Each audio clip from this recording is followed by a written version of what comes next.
The following program is an exclusive DisruptionNetworks.com production. Welcome to EC Radio Podcast. We would like to thank all of our sponsors for joining the Disruption team, and we hope that you will support all of our sponsors. And of course, we appreciate you listening to this program.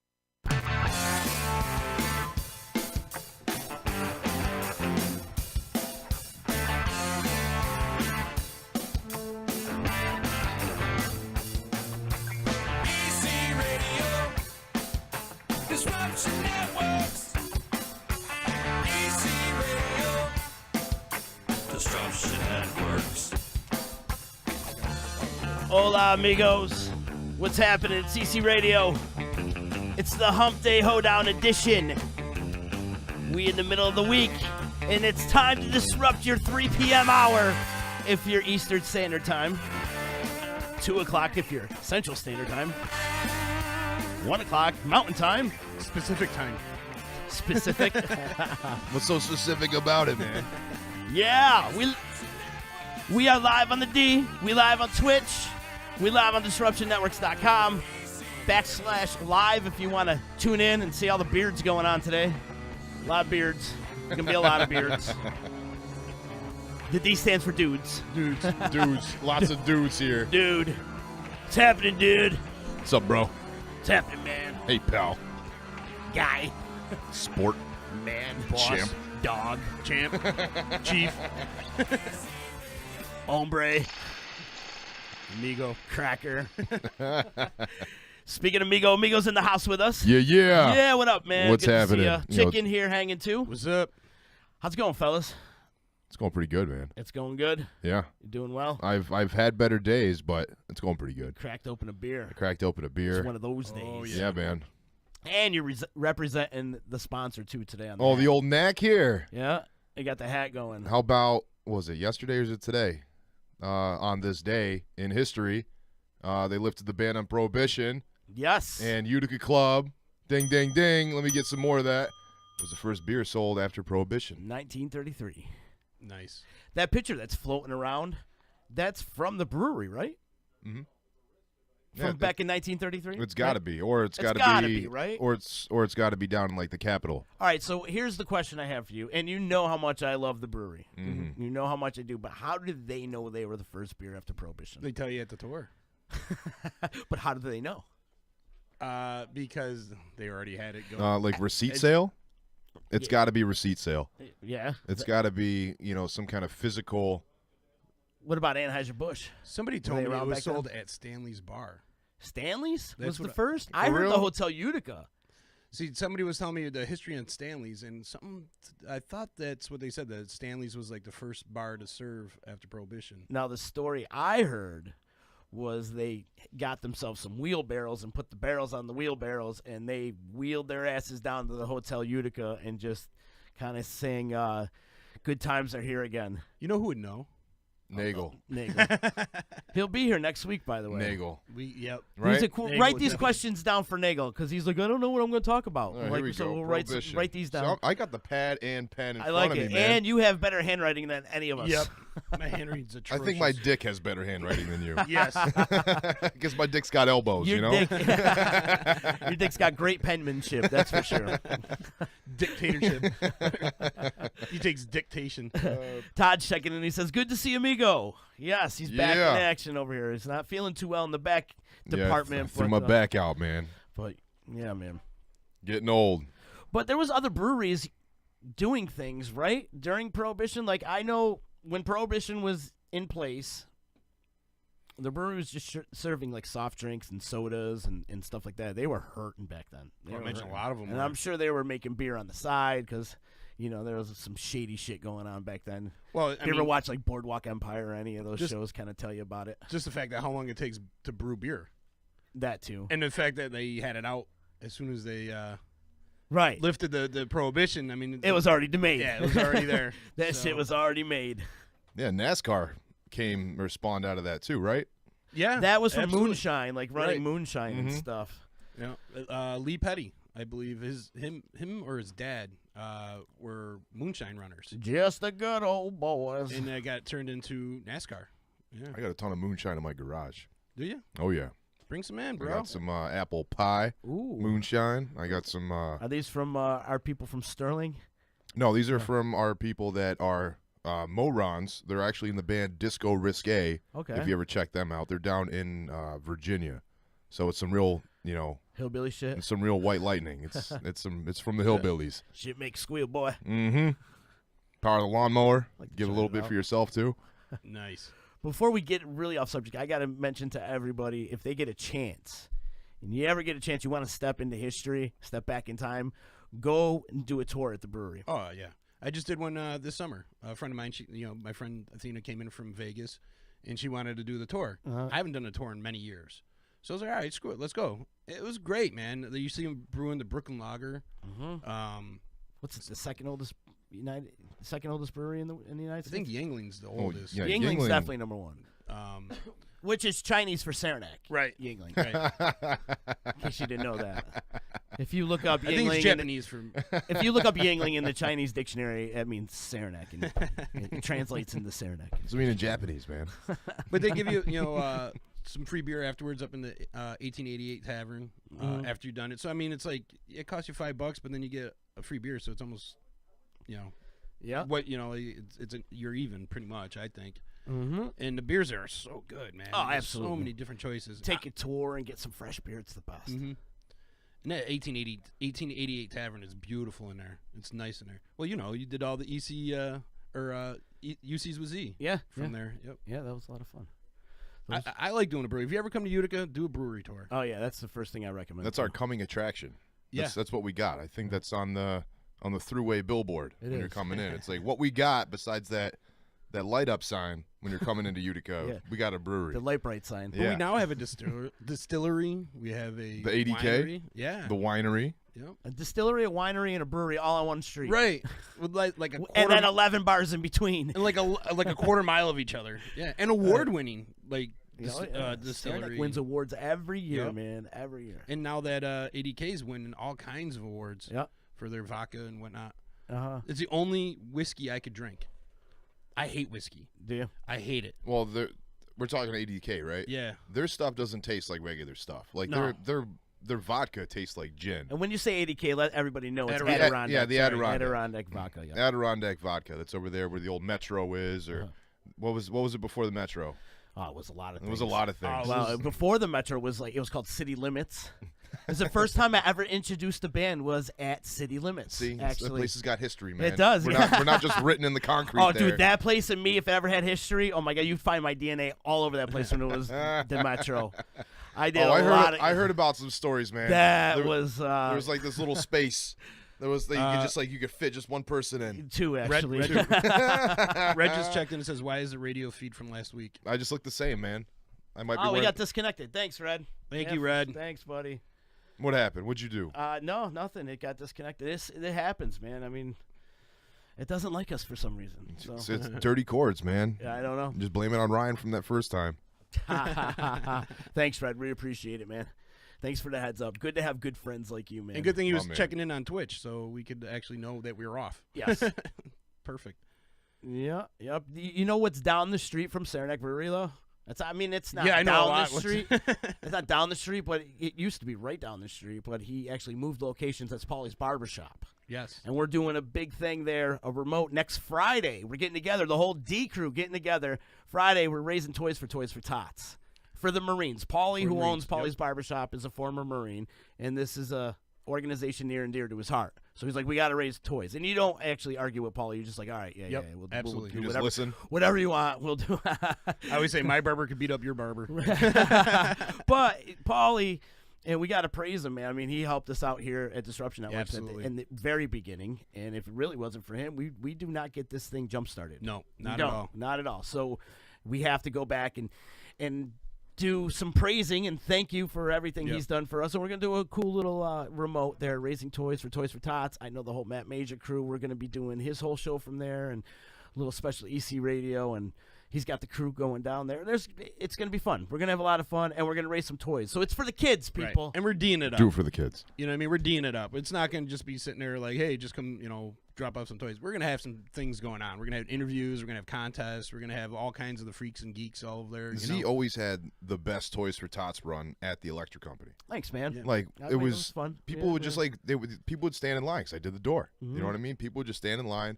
It's like, I'm here for my toy. Who's playing? And it's like, if you want to see who's playing, we got the boards on the other side. Because I do the boards, because I had the neat handwriting when the bands were playing. Still writing. I'm still writing. I'm still getting the stuff going. But anytime, we always had some good rocking bands every single time. Absolutely. We're going to have a rocking good time at Paulie's Barbershop. It's at 152 Whitesboro Street in Utica. For all the locals, come down. And, if you're from out of town, you listen to us out of state, whatever, maybe send up a gift card or something like that from Toys R Us. Or you can maybe send a toy or give us a little, or you could send a toy in the mail, too. We could give you the address. And it would be nice to donate. It's for the kids. Do it for the kids. Yep. It's for the kids. There you go. I was waiting for him to drop it in. Do it for the kids. Red said we should hire him as a producer, like a remote producer. I would love that.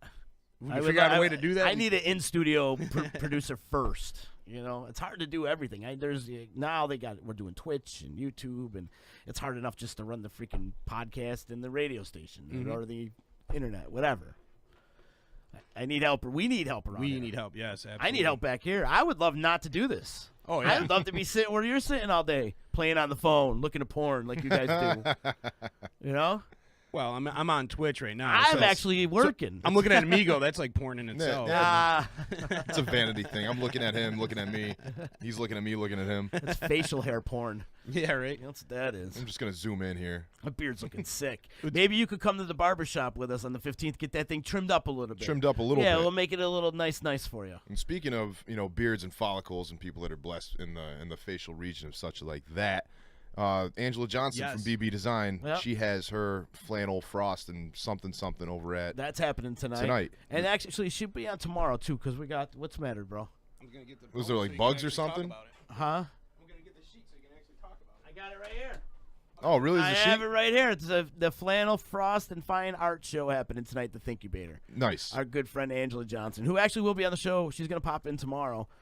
Because we are doing the 12 Days of Utica Christmas with our good friend Ryan Quinn.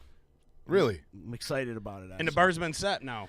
The bar has been set, and I don't think you can outdo what I did yesterday here on EC Radio. I saw the There's condom. no way. That was fun. Josh Amodio was killing it, too. I mean, the 5 chicken riggies, man. 5 chicken riggies.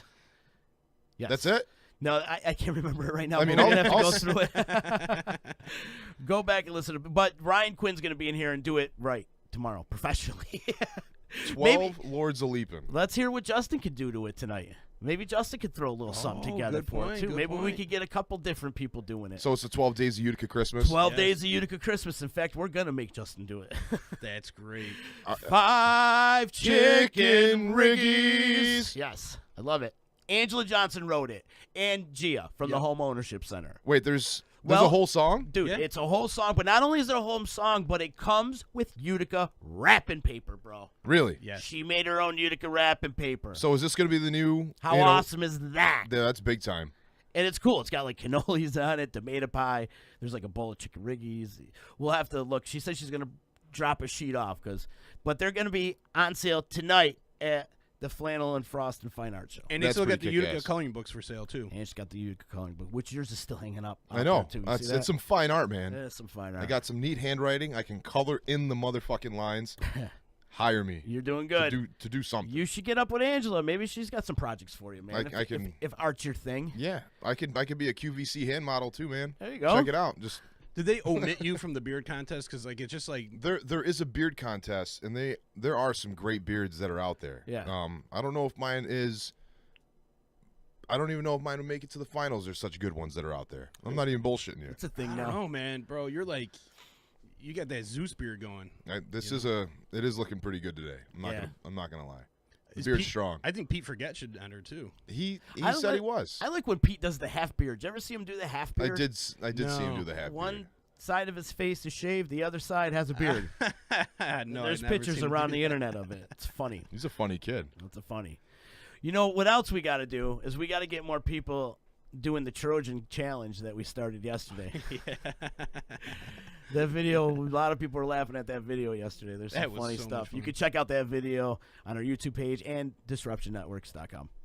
They It's got out real there. big. It's all over Facebook. Yeah, it did. But dude, he got big. He's like 3 feet tall. If he didn't stand up, it probably would have kept going. He definitely Because once was he's- in the picture. He Yeah. spanned the whole thing. It was Once he great. stood up, it hit the ceiling, it popped.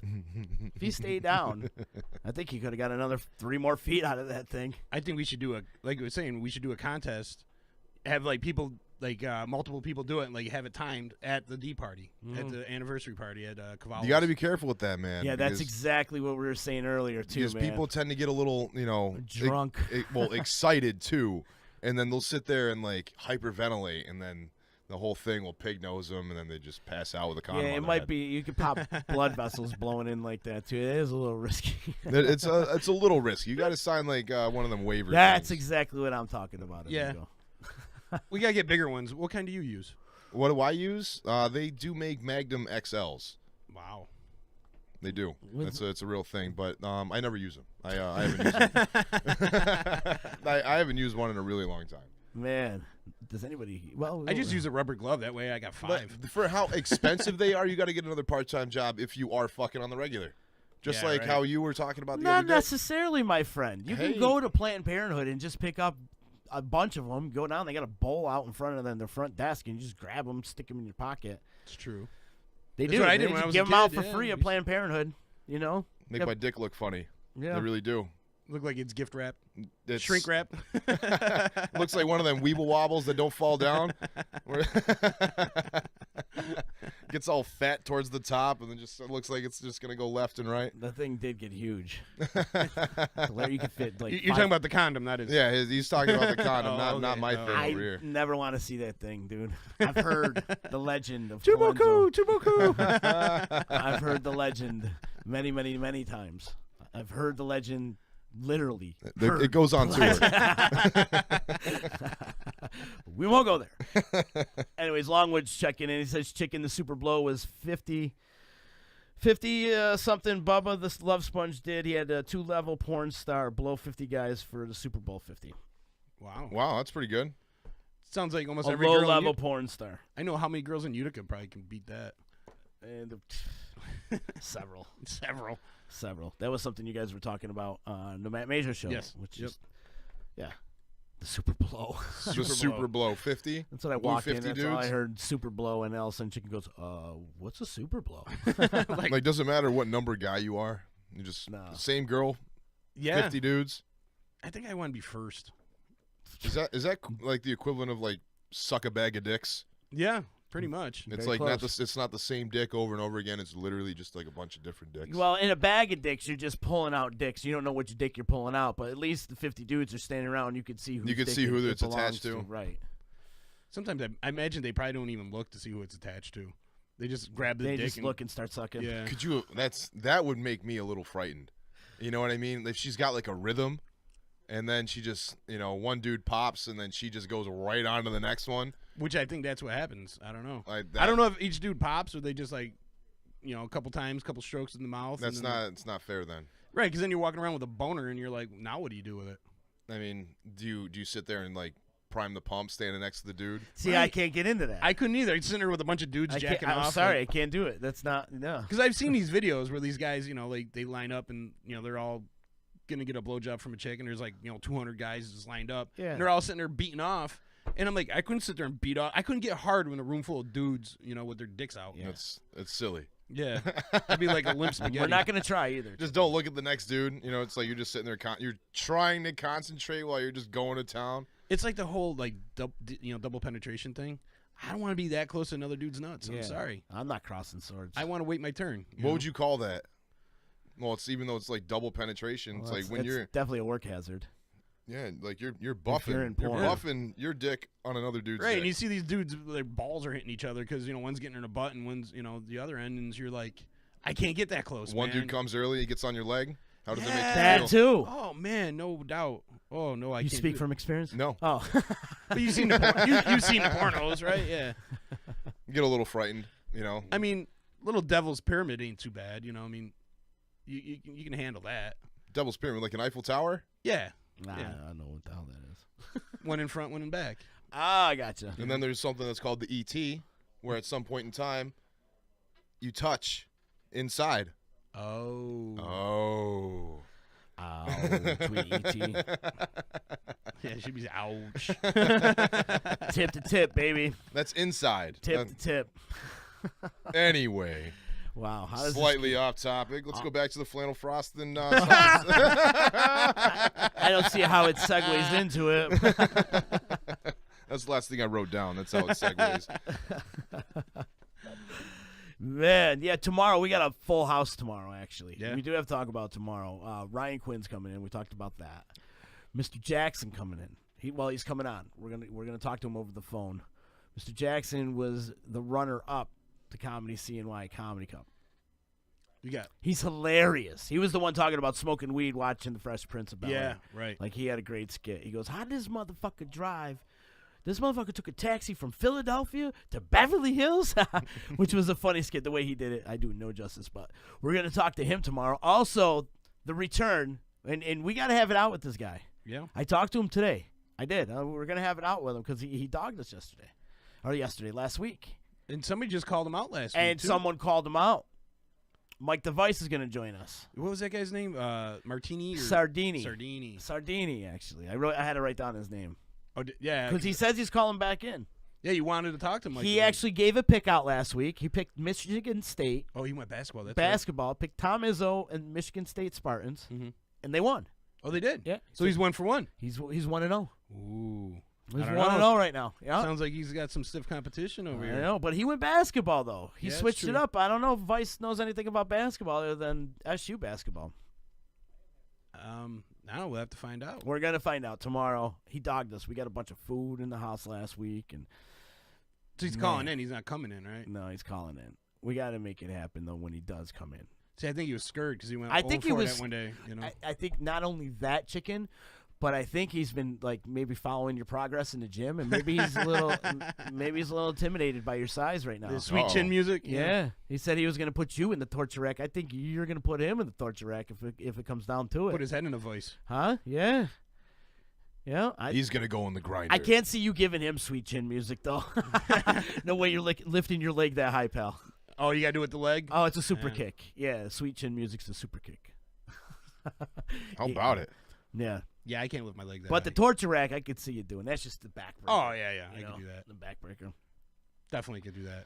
You know, I think you could take him, no problem. Actually, you know, maybe he's listening right now and want to chime in, and maybe we're pissing him off. But you know, the motherfucker dogged us last week. He did. He dogged us. He was supposed to come in, and he said he should have And 2 paid weeks attention early. to the calendar. Like, yeah, that's the thing. And this is why, like, if it was last minute, I can understand.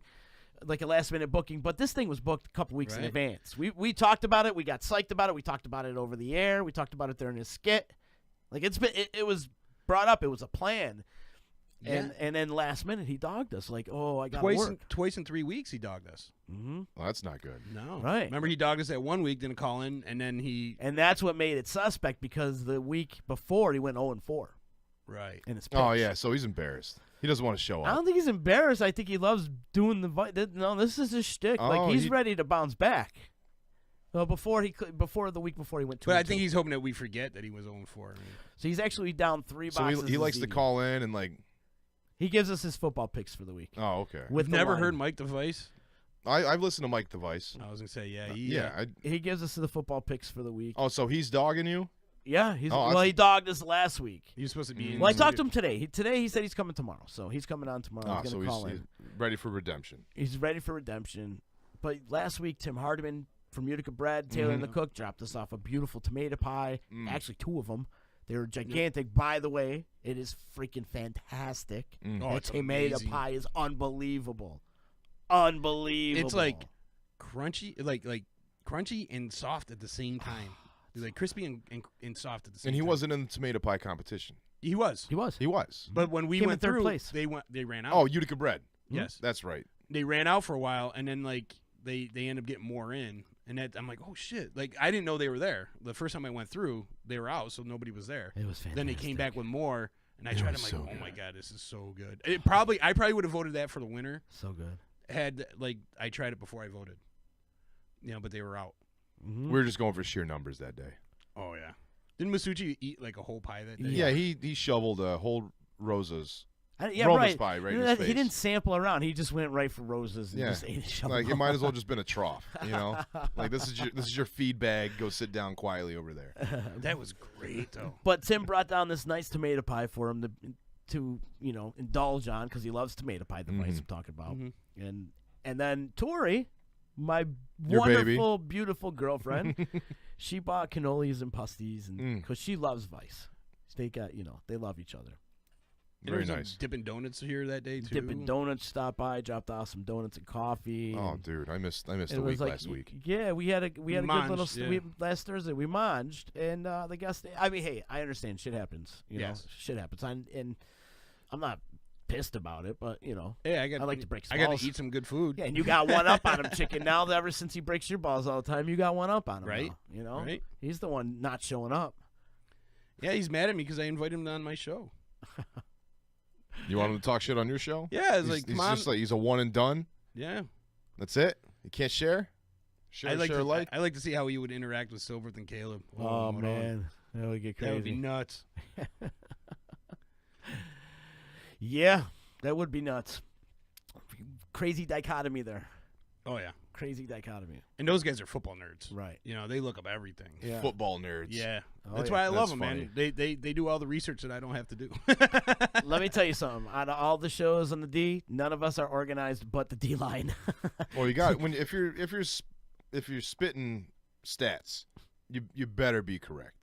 You know, Right. it's like if you're talking the game, because people are football nerds, Poindexters, the people with the pads and the pens that sit there and like watch the game. You know what I mean? Yeah. That's them. That's what I love. You got to come correct. When Gaffney came in, man. Boy, He's he another was one. Yeah, he's Mr. on point. Analytics. He's definitely got to come back in. He was so good. My cousin Nick back in the day was like a super huge sports analyst. When it's like we're playing, like the regular Madden games back in like Sega with the little yellow chip in the side. Remember those games? Like even back then, he would have like some shitty handwriting pad with all the, football cards, basketball cards. He was just all about just stats and statistics. He went to school for sports analyst. I think even radio broadcasting and shit like that. Forever and ever, he's just a big sports, stats guy. He would just know any stat. It's kind of like Silver, like Yeah, he's he into it. brings things like most obscure stats up from like 1984. You know what I mean? That's why I surround myself with smart people because I'm not very smart. Not so- here you don't. Not here you don't. No, you did it bad. Text line's open 315-505-8433. 315-505 The D. Wow, we got depth today. We got bass. depth today. Longwood's checking. He said they had fluffer girls for the 50 guy jerk off thing. Fluffer girls. Yeah, and Raz is also saying there was 2 chicks first to get off 51. I'd probably bust a nut in a fluffer. Wait, so was it a race? Was it a race to 50? Well, this is what Raz is saying. He said there was 2 girls and the first to get off 51. So there must have been 100 people. 500 people. Wow. How do you sign Some up? sick people for this shit. Like you can. There's no way I can do that. I mean, I was an extra in an Omegang commercial the other day. Not a porn or anything like that. I was gonna say. Wait, like, wonder where did he's this going go? with this. But like, Because if it's anybody like, should do porn, so Oma gangbang. Omegang bang out in Cooperstown, over at Farkle Park. So I was an extra in an Omegang commercial the other day, and that was like word of mouth. Someone threw something up on Facebook. It's like we need some extras. Who wants to come in and join? It's like they did a whole span of the crowd. They had like a bunch of older dudes that were standing in line, waiting to go see Santa, and Santa was supposed to essentially give you a beer.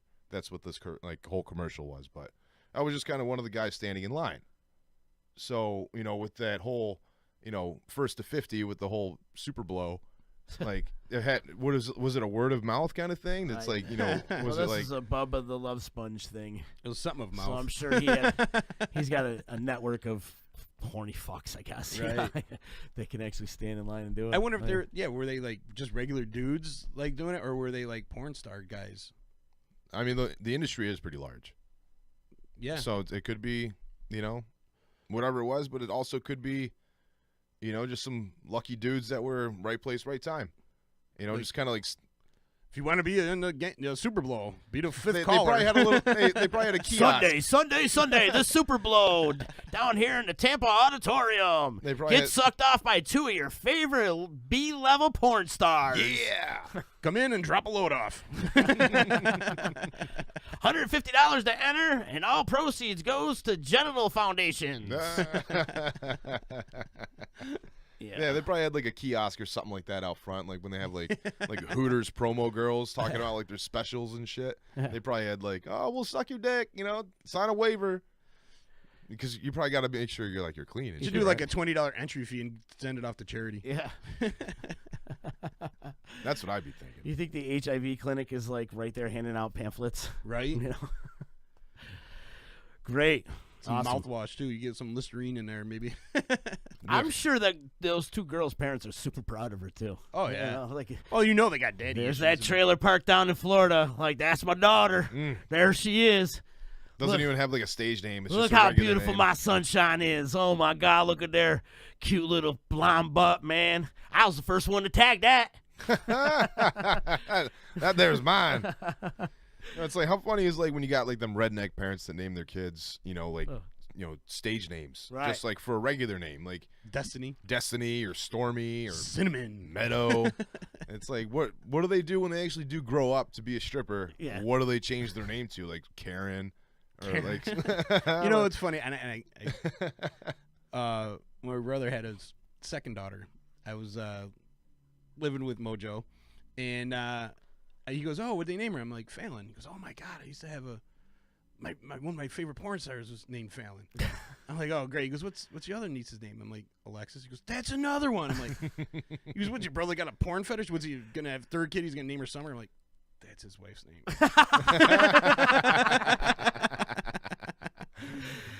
Like, shit. Have you had this conversation with your brother? Yeah. You have? Yeah. Look at my beautiful sunshine up there. Man. That's funny. Like people in the porn industry, when they get married Uh-huh. and they still, act and produce in their own films, and they still have like their significant other still acting and producing in other films, and like how do you come home at night and like, does porn like really desensitize like the whole? Right, like if you're having sex, is it like you're working? Yeah, You know what I like mean? Yeah, like I'm sure we should ask this to Luna. No, Luna still likes fucking, she said. I mean it does. But she's not doing like gangbang scenes and True. Yeah, I'm sure. But per se, like, it's like she still likes fucking, but Right. does like her man, like, is he in the industry as well?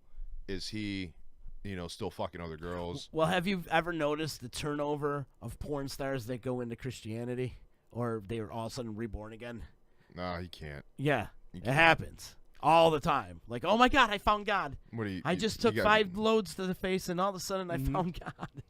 And they dip them in water, and they're reborn again. That's what happens. now they're clean again. And now they're preaching the word of God. Like, After they take a baptism with loads on their face, it's like a that. high turnover from porn to being born again. Really? Well, they Born probably, again. Yeah. You know, they Born probably- again Christians. Good way to like get over the sins that they done. You know what I mean? Like, That's the only way they know. The You guilt. know, repenting for Yeah. whatever the fuck they did. I always Or feel they like, end up being drug counselors. I always feel like when people like get into like religion like really hard, like become reborn. It's almost like when somebody like is a drug addict. Yeah. You're like, oh man, they were so cool, and then they got into religion. Like Andy Pettit, You know, like when he got real into religion, then he started sucking on the mound. yeah.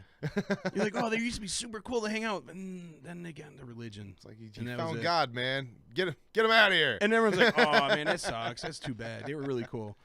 You know? They were really cool. They were all right. Yeah. Man. Shot. You guys are shot. Hey, man, we know how to talk. Ask me There was something that one. else. there was that one porn star that killed herself today, though, right? Yeah, You That were was just saying today. Yeah. August Ames, man. If August Ames. if anybody is a Brazzers fan, which is like one of those, They're the Bang Bus guys, weren't they? I don't think they're the Bang Bus guys, No? but Brazzers is one of the more known porn sites that are out there now. That's like the ZZ, a lot of porn stars have. I'm a fan. Yeah, a lot of people are fans. Because You know, it's a little bit over the top sometimes. I like Yeah, over they- the top. I They love keep- over the top. they have like really funny. I like a classic- lot of oil. That's if they're like the porn that I like to watch, it has to be a lot of oil. So you Yeah, like the oil. massage porn? Where you Yep. get into- Sometimes massage, but I like when they're squirting bottles all over the See, fucking I like place. I squirters. love that shit. Yeah, I love the exactly. And that squirters. usually the oil comes along with the squirting, and it's just fucking. It's always a mess. Oh, they I like always leave messes. a mess. I was so fascinated with the squirters that I've like studied how to do it. You Yeah. studied how to do it. Yeah. Yeah, there's a technique. Yeah, I looked it up and figured out how to do it, and like, I've gotten pretty good at it. Right. And that's Kicking just it. with your fingers, right? And Fingers, he hasn't tongue, done penis. it in like 4 years now. But he's still good at it. What about those girls that squirt so much that they have like cups? That's crazy. And I think it's a little bit of a. Little bit just of thinking pee, about but- swallowing that, like I gag a little bit. I get a little choked up. Oh, see, You get a little verklempt. Yeah, I don't want to. Just thinking about swallowing like that amount of bodily fluid. That's insane. Yeah. wow, That's dude, insane. suck it all in. Yeah, that's kind of gross. And then these girls that like drink it out of the cup. Mm-hmm. I couldn't do. Yeah, that kind Yo, of. drinking out of cups. 10 years. It's been since 2 girls 1 cup. Really, 10 years. 10 years. How's that for a random fact of the day? Huh. Wow, that's crazy. Did you ever watch that? Who hasn't? Yeah, Yeah, I had to just out of pure curiosity. yeah, everybody has. Did you sit through the whole thing? Yeah. I did. Dude, I'm so like desensitized by like shit on the internet now. And that was the cause, probably. Well, when I was living in Florida, web TV was big, Uh-huh. and there was just so much porn, and So much So- porn. girls getting fucked by dogs, and like so Whoa. you're just like. I used to just like email out like the Bestiality. craziest, like I told everybody I found a girl and got her pregnant, and like updated people in from Florida. You open it up and it was like this like amputee that was pregnant sitting on a mantle. And they're like, dude, what the fuck's wrong with you? I'm like, I just can't help it. There's just so much weird shit on the internet. Like, yeah. You're so shot, man. Do you think that was poop, or do you think it was like something totally like different? Somebody told me that it was, it was fake, but like you see it come right out of her ass. You see it come right out of but her ass. like but I've never seen anybody shit like that. It was like you've shit like seen- an ice I've cream seen maker. milk get shot out of a girl's ass. Yeah. I've seen ping pong balls. Yeah. I've seen pool balls. Golf balls. Golf balls. It's like I've seen multiple things come out of a girl's butt, including cum. including cum. Little cream pie. I was convinced, just because I thought it was mousse. I thought it was fucking chocolate mousse, man. Well, Because that came out just like that freak can of beer nuts. Right. You know what I mean? Like you open up the can and shit just goes fucking everywhere. well, if you remember, Luna told us that they have simulated cum. Remember fake cum that Yeah. they use for like, yeah, Was it mushroom stew? yeah, potato, Cream of mushroom soup. That's what it is. cream of potato. Here's some clam chowder. I Get always little, thought it looked like clam they chowder. get like you a see honey some- drizzler and they just kind of just throw it all over. You kind of something. figure because like you see some of these girls taking a load, right, and it's just like all over their face. How does there's so much? Right. It's Like I've saved it up for a couple Sometimes days. it's I'm way not too gonna lie. much. Yeah. Yeah, we it all just have. it comes out like a rifle, mm-hmm. like 100 miles an hour. Like it'll poke a girl's eye out. If she caught it in the mouth, she'd throw the fuck up or run away because I hit that little hangy ball in the back of her throat. Those are tonsils. What's the No, I don't- uvula? the uvula. The little fucking punching bag that's back there. Uh, It would get shot like a rifle. that's hilarious. Raz is checking in and said the guys were from the streets and they had to register. Really? Guys off the street. Did they have to yeah. like get tested? Imagine and that. stuff? Though. I would imagine. Imagine walking it down the street and all of a sudden be like, "Hey, man, you wanna want to get a come over blowjob?" here and get your dick sucked by 2 chicks right now? But there's gonna be like 50 other dudes here too. Are you cool with that? If so, come on in, man. Come hang." You've done that before, and that was so natural. Hey, I'm telling you, it's I'm like every natural. bar in Utica. Like, Ah. Well, the whole rule in Utica. It's not your girl. It's just your turn. Yeah, buddy. Up top, Z. Yeah, boom. So, anyways, we were talking about porn, and I dug up what porn stars make, some of these porn actresses. We were going to touch on this the other day, Yeah. but we always get Around- sidetracked about shit. So, are you Carter Cruz? You guys familiar with Carter Cruz? no. Yes. You are. How much you think she makes a year? 100,000. 600. Wow. Fuck off. 600,000 years. Everybody knows Riley Reid, right? Yeah. Riley Reid, yep. Where's she at? There's not really a chart, and it's like I got to kind of skim read. She's really a little one. She's got a She's big old cute. bush. Yeah, she's cute. She's got like a whole bunch of tattoos. that She's go the right one down her bringing the spine. bush back again. She's crazy.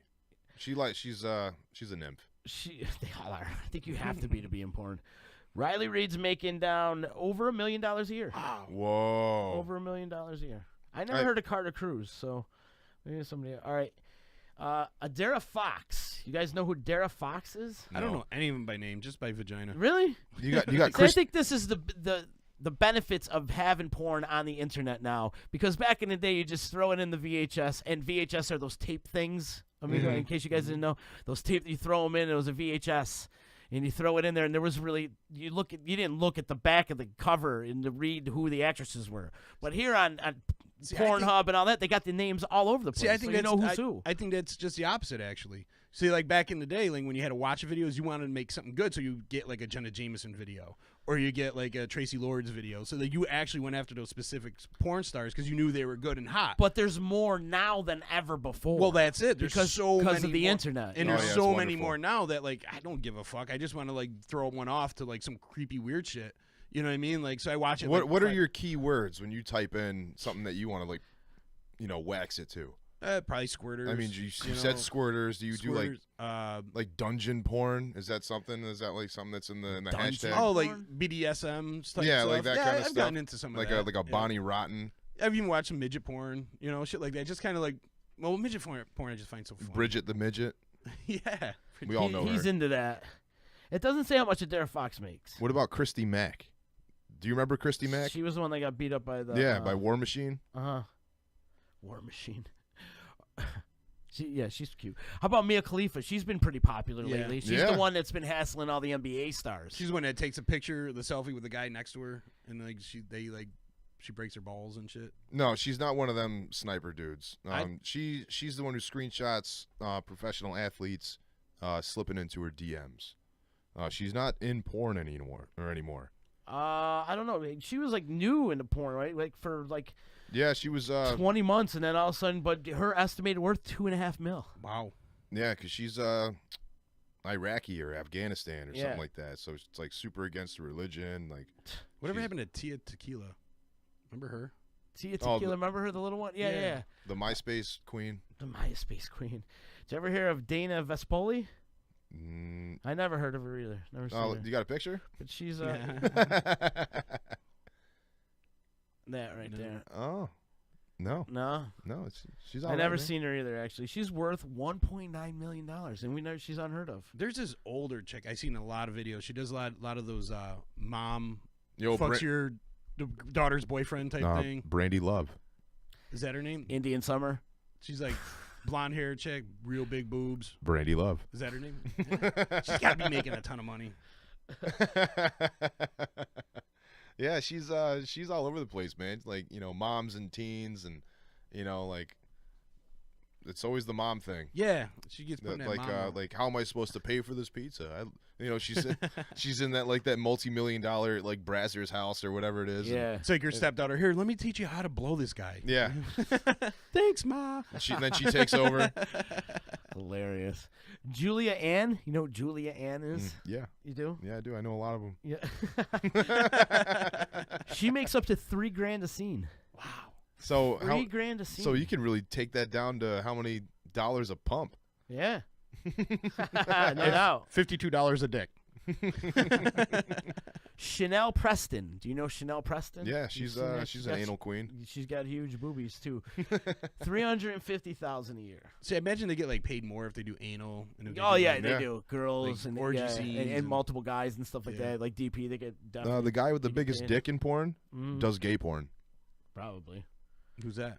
I don't know. Not me. Oh. Maria Tagaki. Do you know her? She's Japanese. You sure it's not Bukkake? No, it's Oh yeah. I know. Yep. I never seen her before. I've seen her before. I've never seen her before. She's a Japanese porn star. Female Bukkake. Like, I'm not a fan. No. Where the girls squirt on each other. Oh, that's a fun one. That's terrifying. They get crazy. Dude, Maria Tagaki is worth $6 million. That Japanese stuff, man, they spend a lot of money out there. They have $6 million. Dude, the Chinese have a whole festival dedicated to penises. Does she take Bitcoin? Dude, Probably. Everywhere in Japan's taking Bitcoin. I see that Ocean Blue is now accepting Bitcoin, but that's for another podcast. Don't get me started. Don't get me started. This is my latest addiction. Anyways, my other addiction is porn, so I'm excited right now.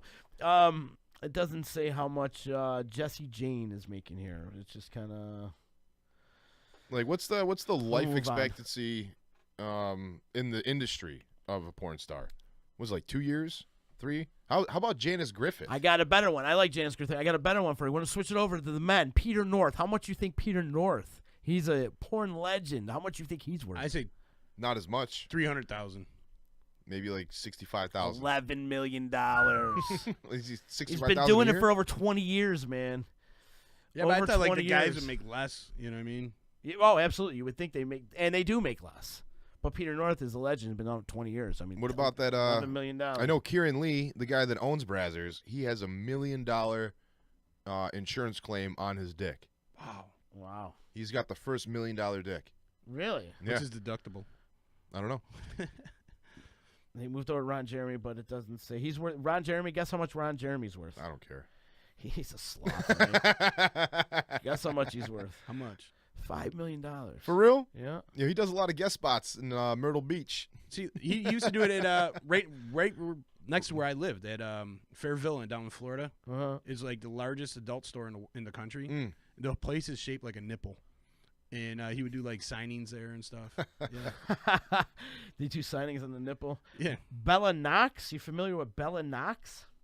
Maybe. Show me a picture. Let me see what she looks like. Hang on 1 second. She's little and cute, actually. Well, it's Bella Knox. Oh no. See, I remember when they had better names. I know an Ava Knox. She's a large one. She's like Amazonian. Is she from Whitesboro? No. Oh. Oh shit. She's some English porn star. She's got hard cheekbones. I feel like the porn. It doesn't even say. She says she's able to make enough money to pay for her tuition. That a girl. I feel a lot of them are going like instead of like actual porn. A lot of people are doing the live sex shows. That's Oh, a like, huge thing. That's huge, right? Like cam girls, Yeah, chatterbait. I'm thinking like if you're ever gonna get into like, you know, prostitution or stripping or anything like that, why not just do the online porn gig? You know what I mean? Like, so then like nobody's there to touch you, unless you want to get fucked. You're fucking who you want. You know what I mean? Like you're not like. It's a little safer, I would think. Mm-hmm. You know, what I mean, you make a lot more money too. So, Yeah. Red from Charleston's checking in. He says his very favorite porn star of all time. Excuse me, Felicia Clover. Look her up. Yeah, you know her? No. No. I think he just posted the picture. Yeah, she's a redhead. oh, go figure, Red. That's one of his favorite porn stars right there. Yeah, it's hard to choose a favorite. You ever actually look at porn from other countries? Yes. Yeah. The German stuff is crazy. Same thing with the Japanese porn. It's I'm gonna nuts. check out the Japanese porn more now that this girl's making like $6 million. It's like something special's going on in Japan in the porn world. The one Todd posted in our chat of the game site game show with the Japanese. Yeah, that thing. And she's like jerking him off, like the game show, and like he's like, you see his face. The It's whole time. karaoke, and they have to sing through a whole song before this girl jacks him off. Yeah. It's a real game show. in And Japan. In Yeah. Japan. And he's sitting there hitting high notes, and she's like whispering shit in his ear, and just like, you know, doing the little up and down game on his dick, and then he squirts. He That's pops. awesome. Raz is sending in the website for the Super Blow 50. It's the apply. Sorry, I'm not applying for that. Is there a Super Blow 51? Right. What year is it? It's 50. I don't know what year. Is Super Bowl 51? It's like the this year? 6-minute abs. You just can't do it.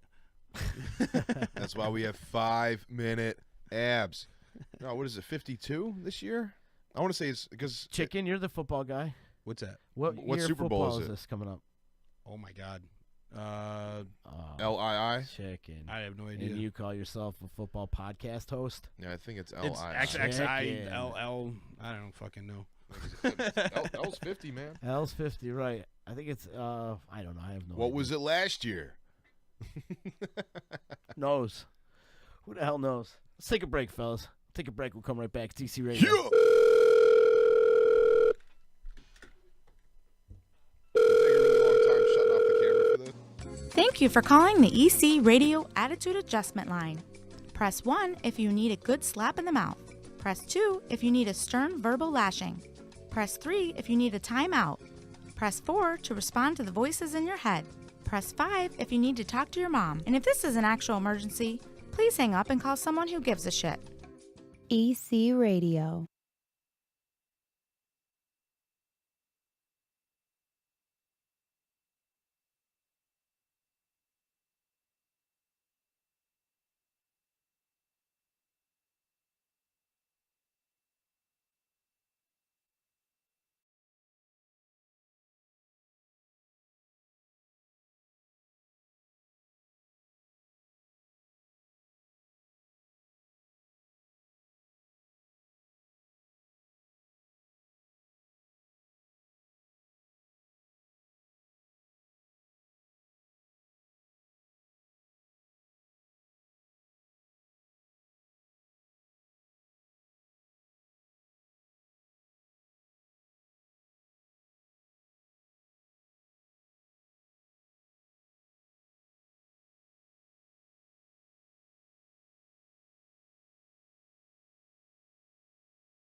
Yeah.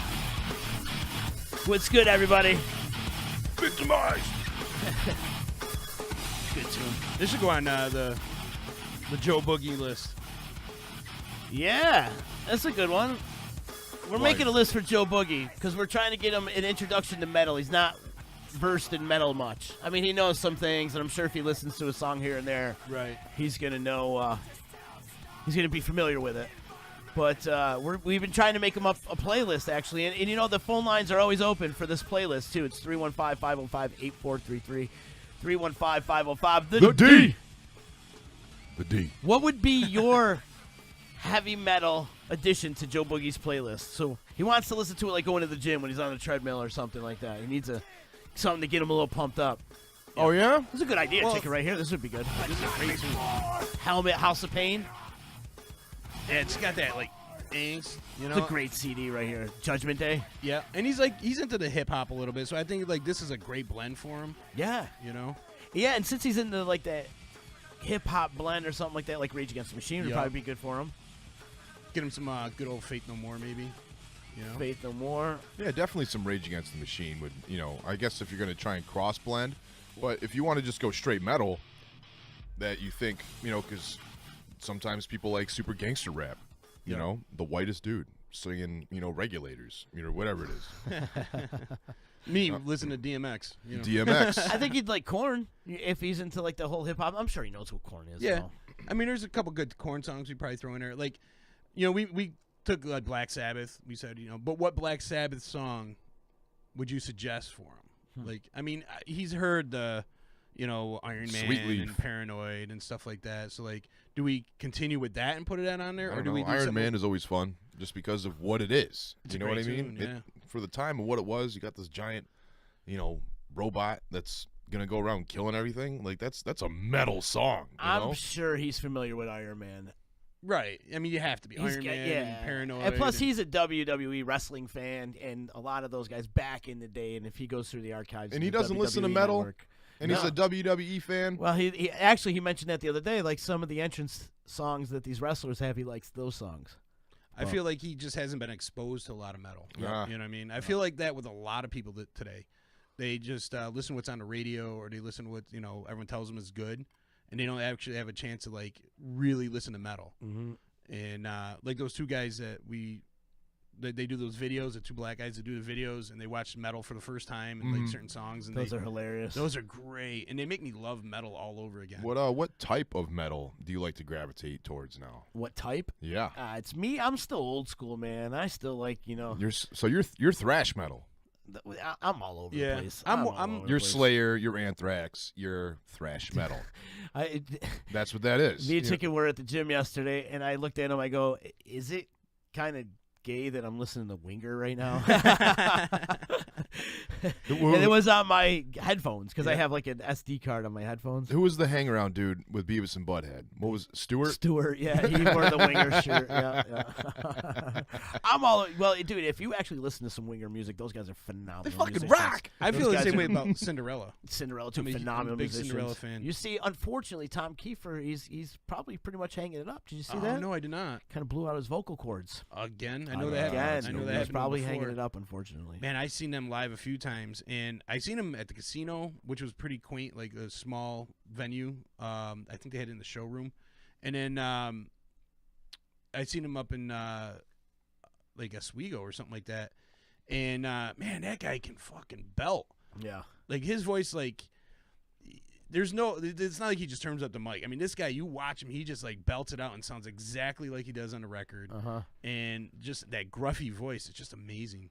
We've been asking for a couple days now, though, a playlist for Joe Boogie. And let's get some metal songs together for him and make him a little playlist. And maybe we'll get him a little MP3 for Christmas. I think if for- you're gonna go Slayer, You know. you gotta do something off of Seasons in the Abyss. There you go. You know, like maybe the Hey, song Seasons in the Abyss. Yeah, you know? that's a good one. If you're going to kick him off with Slayer. Yeah, because I think if you go anywhere else with Slayer, like it might be too heavy for him, like a little too crazy. I think Yeah. like that album was, to me, that's their marquee album. Yeah.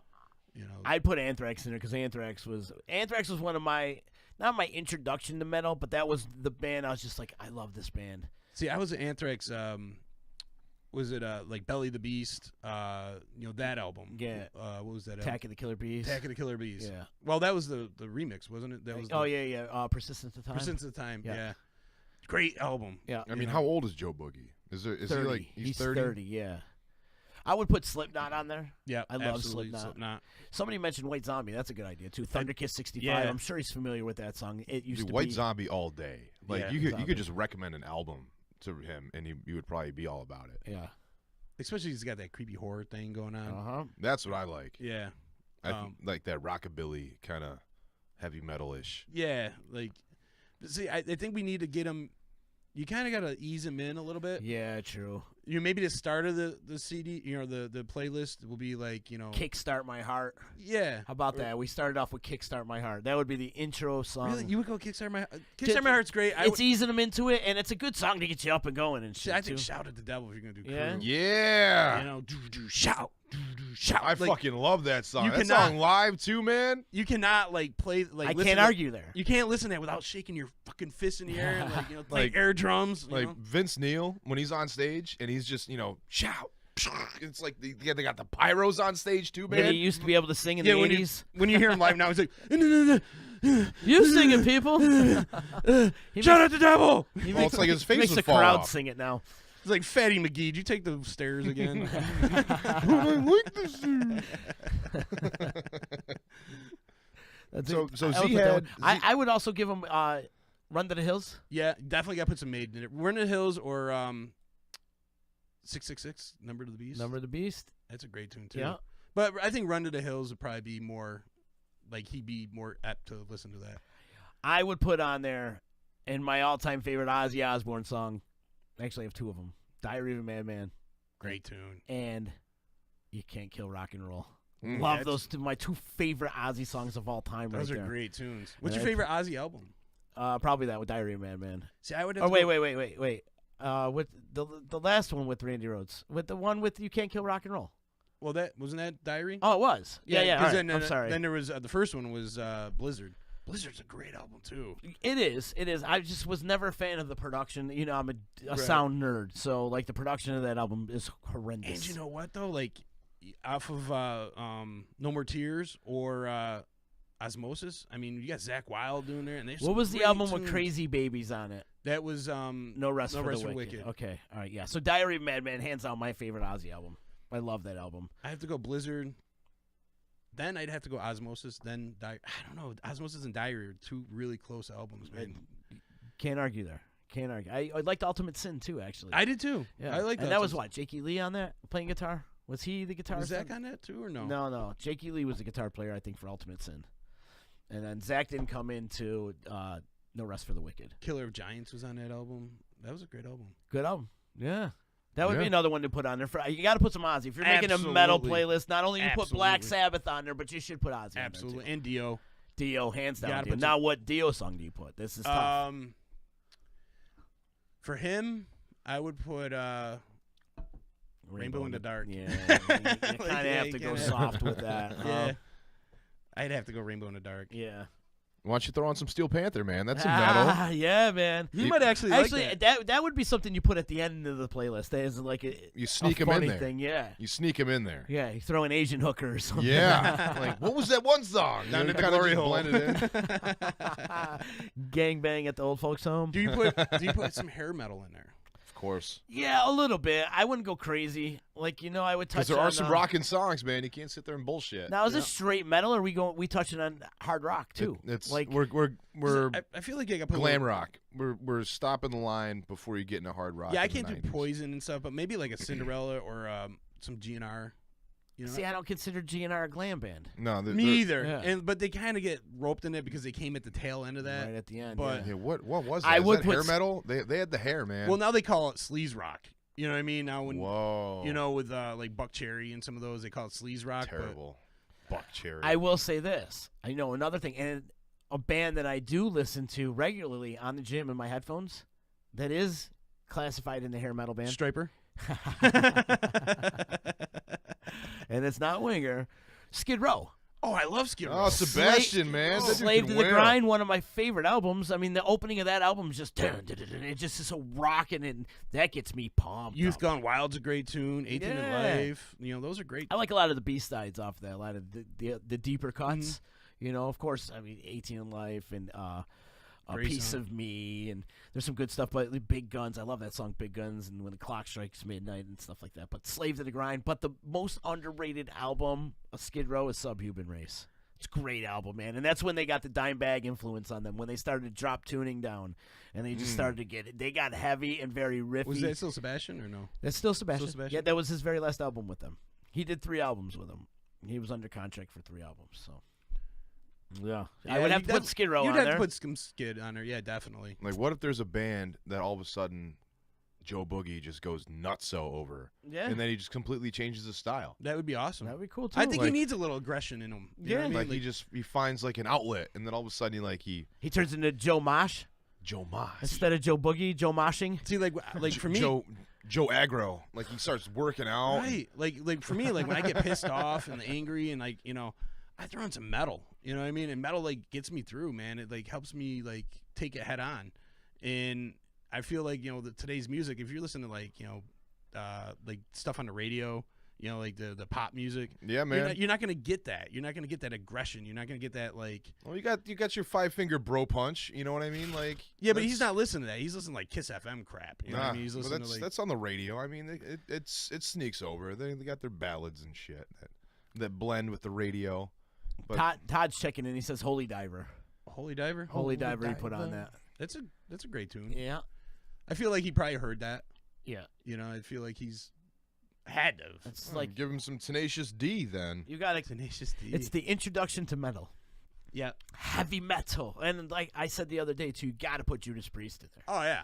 Put The metal- Godfathers, little Motorhead, Yeah. A- Motorhead. Ace of Spades, Yeah, maybe. You have to put that in there. I just got a Eat the text rich. message from Pete Forgets. Yeah. He is conceding from the beard contest today. He is letting me win. Wow. That's it's a ballsy thing to say, Pete. Ah. I think he's just afraid to lose. He is, or he just needs a ride.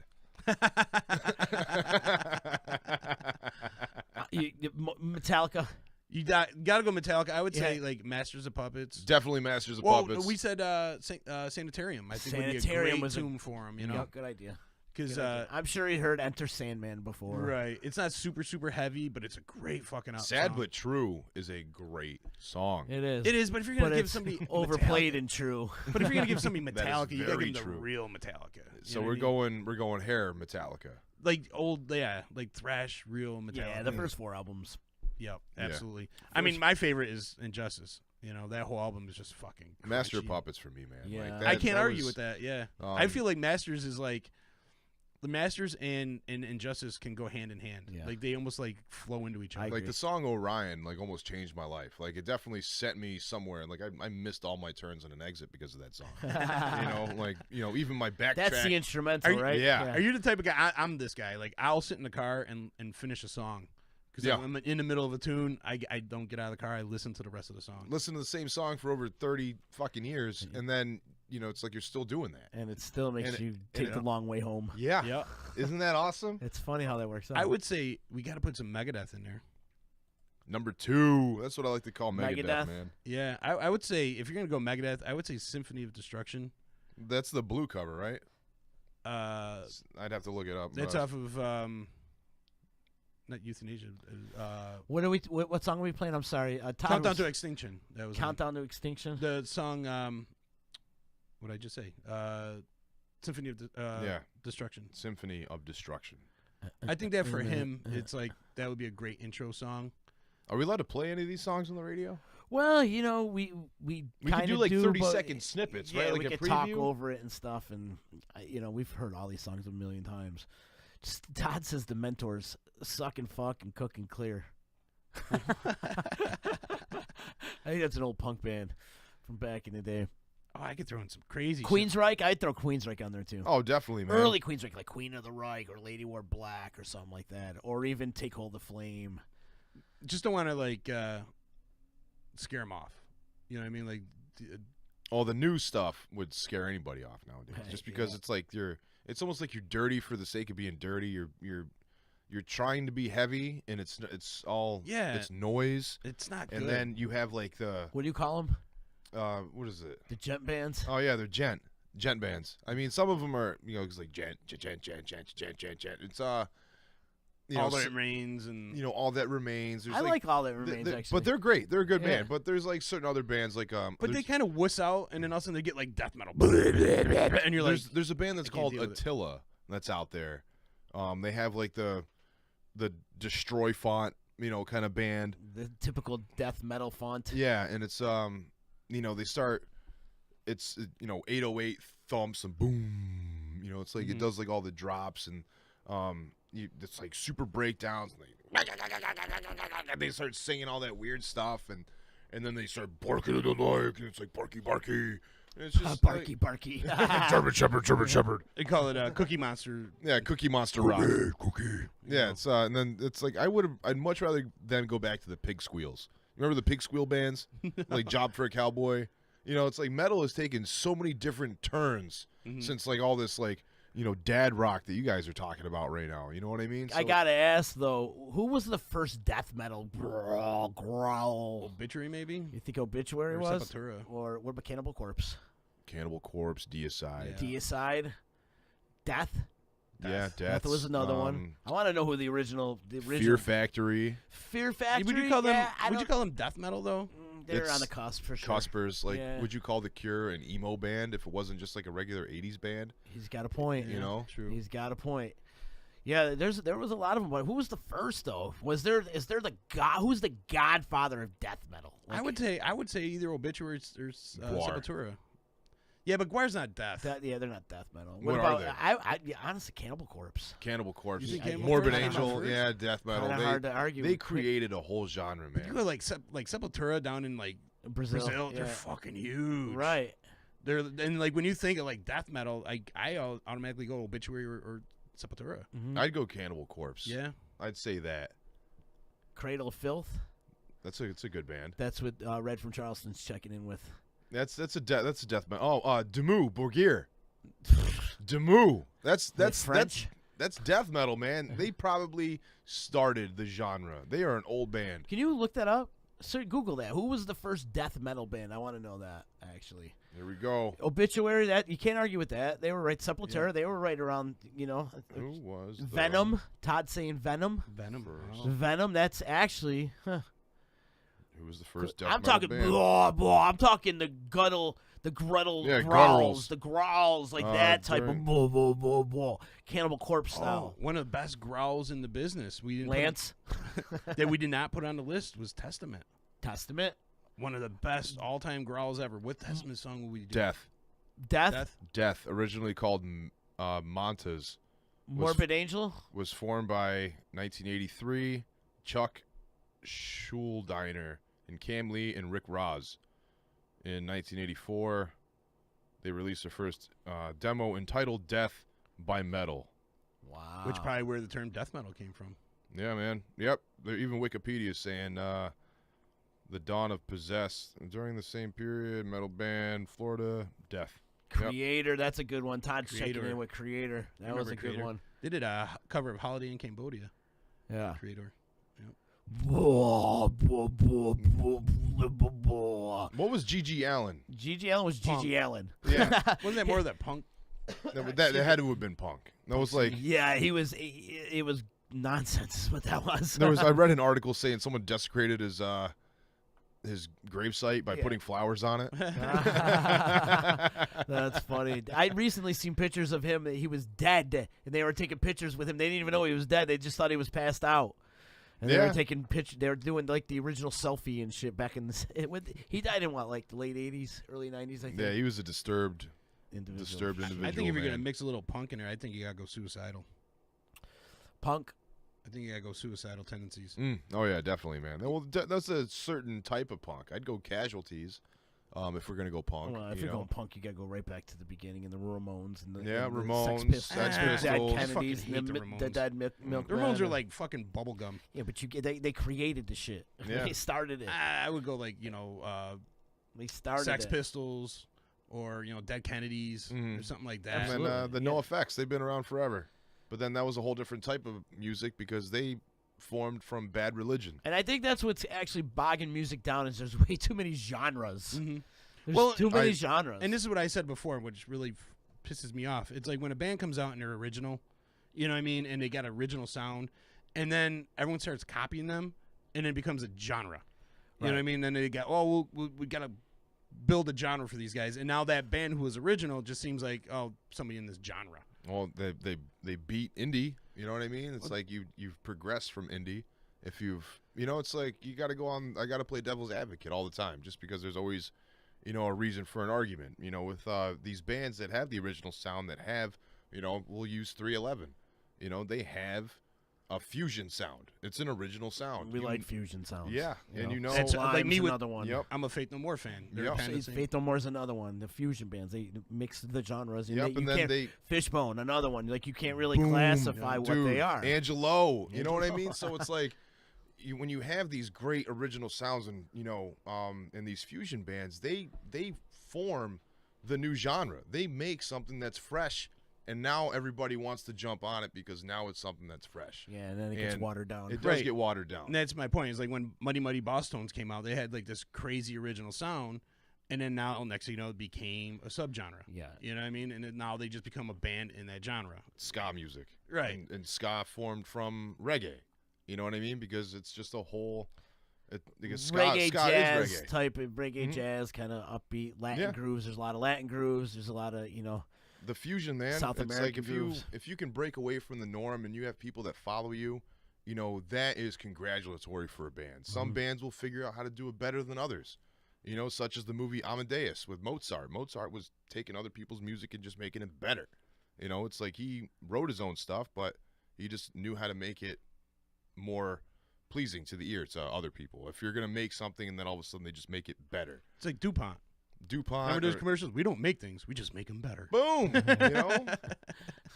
Just like white boy reggae. It's like there's so much of that. There's so much of it, but then all of a sudden, the band Revolution just they stand alone, man. They sell out Red Rocks every time, 5 times in a row. Out of the 5 times they've been there, I feel like a lot of them do. I mean, Slightly Stupid's white boy reggae too. Big time. Yeah, big time. But they spawned from Dirty Heads. No, not even. Sublime. No, they're on Sublime's label. Mm-hmm. Dirty Heads. They were white boy reggae. See, now I feel like white boy Sublime kind of bullshit. like ushered in a whole group of those. Like, There was Fishbone before there was Sublime. no, but I feel like after Sublime, that's when a lot of people wanted to mimic them.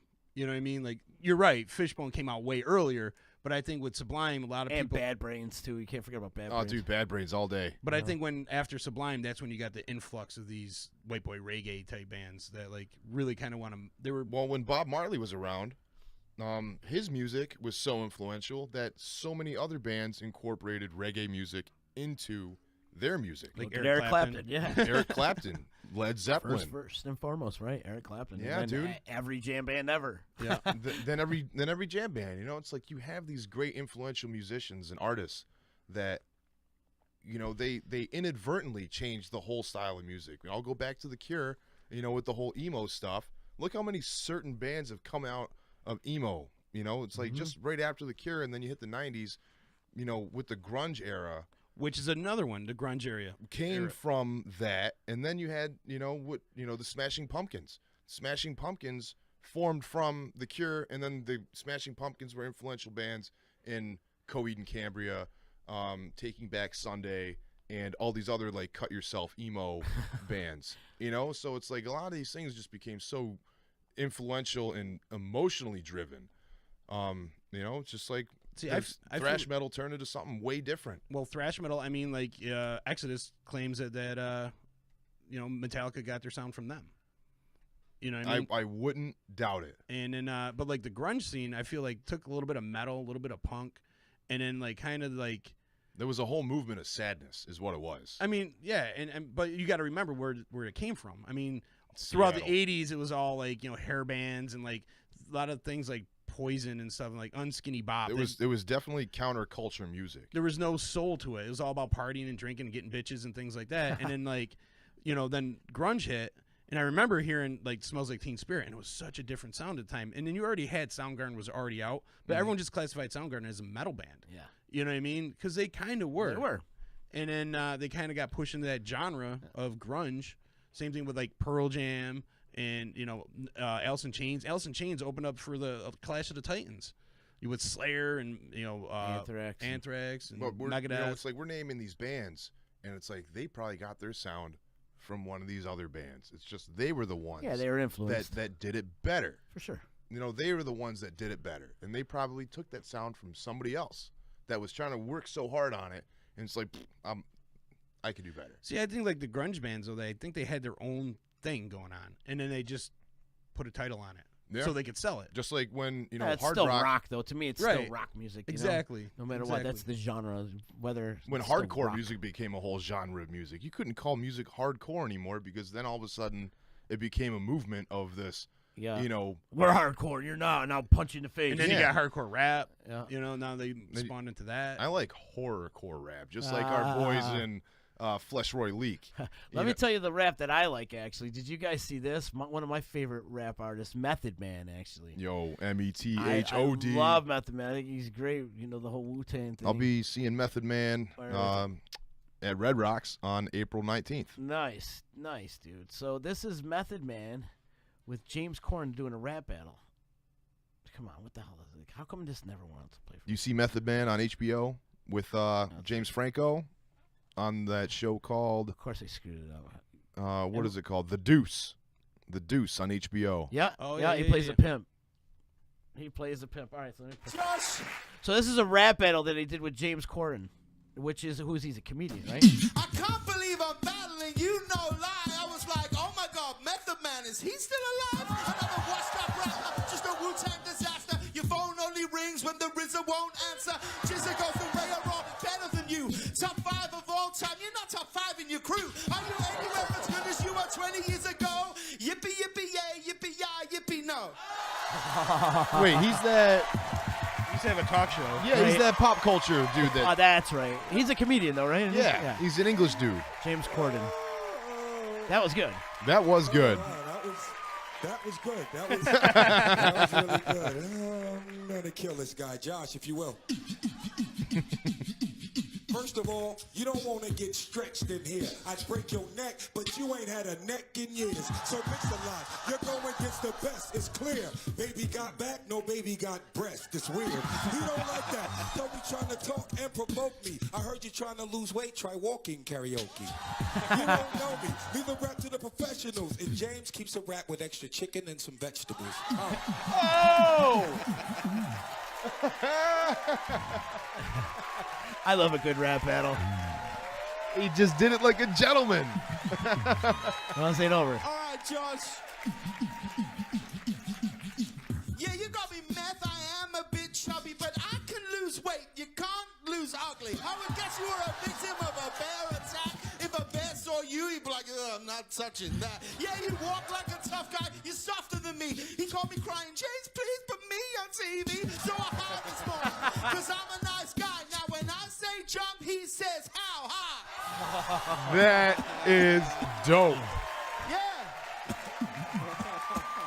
Because when I say jump, he says. Yeah, when I say jump, he says. Yeah, when I say jump, he says. Yeah, when I say jump, he. What? And that is a nice little reference to the movie that he came out with back in 2000. That's great. How high? That was pretty original right there, and you incorporated the crowd into it. That was good. Now all of y'all got to die with him. Hey, yo, James is a loser with no friends, I'm saying. Reggie even said you're only friends because you pay him. But I'll slay him, and I spit it verbatim. If these words got you sick to your stomach, it's because you ate them. Probably eat till nothing's left. Let me guess, your favorite Wu member's probably Raekwon the chef. Okay. Foods, Batman, you're fat, man. Tell whoever hired your ghostwriter to pack, man. Waka, waka, waka, waka, waka, waka, waka, waka, waka, waka, waka, waka,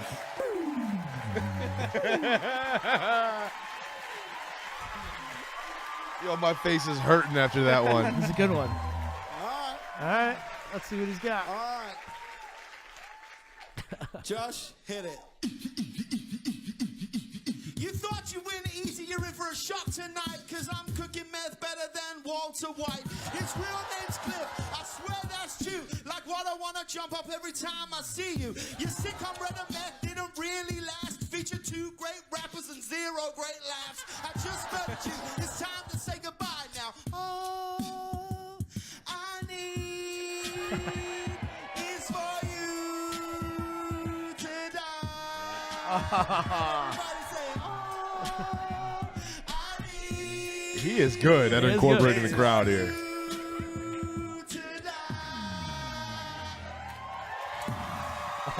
Yo, my man, Matt, what you got? Yeah. Where are you at? Just final at bat.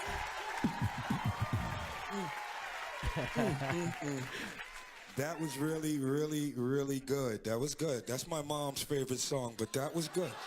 That was good. Josh, if you will. Yeah, yeah, yeah. Talk is cheap and aimless. You lost to Anne Hathaway. Kevin Hart was dangerous. Swimmer was a winner. Delavine outrageous. Usain Bolt killed you. He don't even speak the language. Goofy, you done gone and stepped in a pile of dookie. Wiped off the dookie, then stepped in a bigger pile of dookie. After this loss, bye, go walk it off. Hey, yo, Reggie. That's the way you talk to your boss. And that's Reggie Watts out in the crowd. I don't know if you listen to him. I don't know who that is. He is great. Who's Reggie? He used to be the DJ on Comedy Show. That's a Canadian syndicated variety show. Oh, yeah? Yeah. Hilarious. Reggie, what's his name again? Reggie Watts. Reggie Watts, yeah. That was cool, though. That's good. I enjoy a good rap battle. Yeah. That English London rap that I think they call it dirty rap. Dirty rap? Yeah. That London stuff is it's really cool. You know, like your what the fuck is his name? Dizzy Rascal. You know, he was one of those artists that came from that London rap kind of genre. But they all know how to spit down there. Yeah. They all know how to skank rap. What about that guy with D'Antwoord? D'Antwoord is how you pronounce that. How you say it? Yeah, there's South African. That guy's nuts. That's some fucked up stuff. That's like ICP on like he's PCP. He's a strange bird, man. Yeah, he was trying to sue Jared Leto for using his likeness for that. The Suicide Squad movie where as Joker, the way he portrayed Joker. Very similar. Very similar to his style. Really? Yeah. Definitely. But I don't know if you could say he still was like, it's close though. But I mean, who's Jared Leto? The guy from Subway? Jared Leto? He's an actor. He played. That's Fogel you're thinking of. But 30 Seconds from Mars. He sings in 30 Seconds from Mars. Dallas Buyers Club. I'm with you. You got me? It takes a while for it to click in for me. I figure I go the music route rather than the movie route. The movie route, you're never going to get me. Like, everybody's like throwing these movies at me and shit. And You never saw Dallas Buyers Club? I did, actually. I did see that one. I think we talked about it before. It's a great fucking movie. Man. I did see You didn't see the Suicide Squad? I didn't know. I didn't see Suicide Squad. It's not a bad movie. It's pretty good. Suicide Squad. No. Ben Affleck playing Batman. Oh, yeah? Do you like Ben Affleck as Batman? I don't mind him. Everyone's like throwing a fit. I don't mind him as Batman. I want to see Justice League. Yeah, I want to see that. I do want to see that. There's not too many movies I really want to go see. Well, Star Wars is coming out in a couple weeks. We'll definitely be there for that. Yes, we will. The Last Jedi's coming out. I feel like I'm more interested in TV shows than movies now. Same here, chicken. Me too, bro. Now when I watch a movie, I'm like, man, it didn't go on long enough. Because you get really involved. You get into these binge watching applications like Netflix and Fire Sticks and all this. You get into that. And they go so much deeper. Right. You know? Yeah, TV's definitely changed. You guys on Hulu? I'm not on Hulu. Anybody on Hulu? No. Well, they just came out with a like something to binge watch. It's called The History of Comedy. Oh yeah. And it is balls funny. Like I'm literally I'm binging it and I'm watching it over again just because I love these are everyone that you grew up with. Yeah. It's how everybody started. You know, just like before National Lampoon, it was this other thing. Right. You know what I mean? Yeah. And then it just everything would progress and spawn into something else. And you know, everything from National Lampoon's satire from back in the 70s to these correspondent meetings that they have with like the Daily Show hosts and Steve Colbert and all this stuff for the president. You know, it's like you got Jimmy Kimmel's, you know, roasting, you know, Obama right there. And then it would spawn into something else, such as, you know, Patton Oswalt talking about his accounts. and Jerry Seinfeld and Louis C.K. and Senator Al Franken. You know what I mean? It's like all these people with their testimonials on what they think and portray would be the history of comedy, and it's hysterical, man. It is I have out to there. check and that. It's just on Hulu. Yeah. Yeah. Well, right now, it's probably on YouTube as well. You know what I mean? You could literally watch anything at any History time. of Comedy. It's The called. History of Comedy. Gotta And check that out. It just That's came out. Definitely something I'd be interested in. Yeah, it's Like when I was watching one show on Hulu, usually it gives you like that 15 seconds before it goes into something else. Like the show ended, and next thing I know, it's running the credit, or not running the credits, but it's doing the intro for History of Comedy. And I'm like, what the fuck am I watching? You know what I mean? I looked up from my phone just because it's like usually put something on in the background, and then I'm hearing Eddie Murphy. You know what I mean? I look up, and it's like there he is, and then all of a sudden you see Louis Anderson talking about things that are happening back in the day, and it's like, dude, some nasty while I'm up there. yeah. Get the fuck out of here. That's Eddie Murphy for you. I figure So- since East One always plays my drops and your drops, I might Yeah, right? use his drops. So it's, Definitely want to check that out. History yeah, of man, Comedy. I'm all about it, man. I'm actually gonna go home and like watch it when I'm eating dinner. Just How, because- what, is it? How many episodes? I don't know. I No. thought it was just like a long movie because it just kept happening. But it's episodes. It's episodes. I think it cool. might be like 10 or something. Awesome.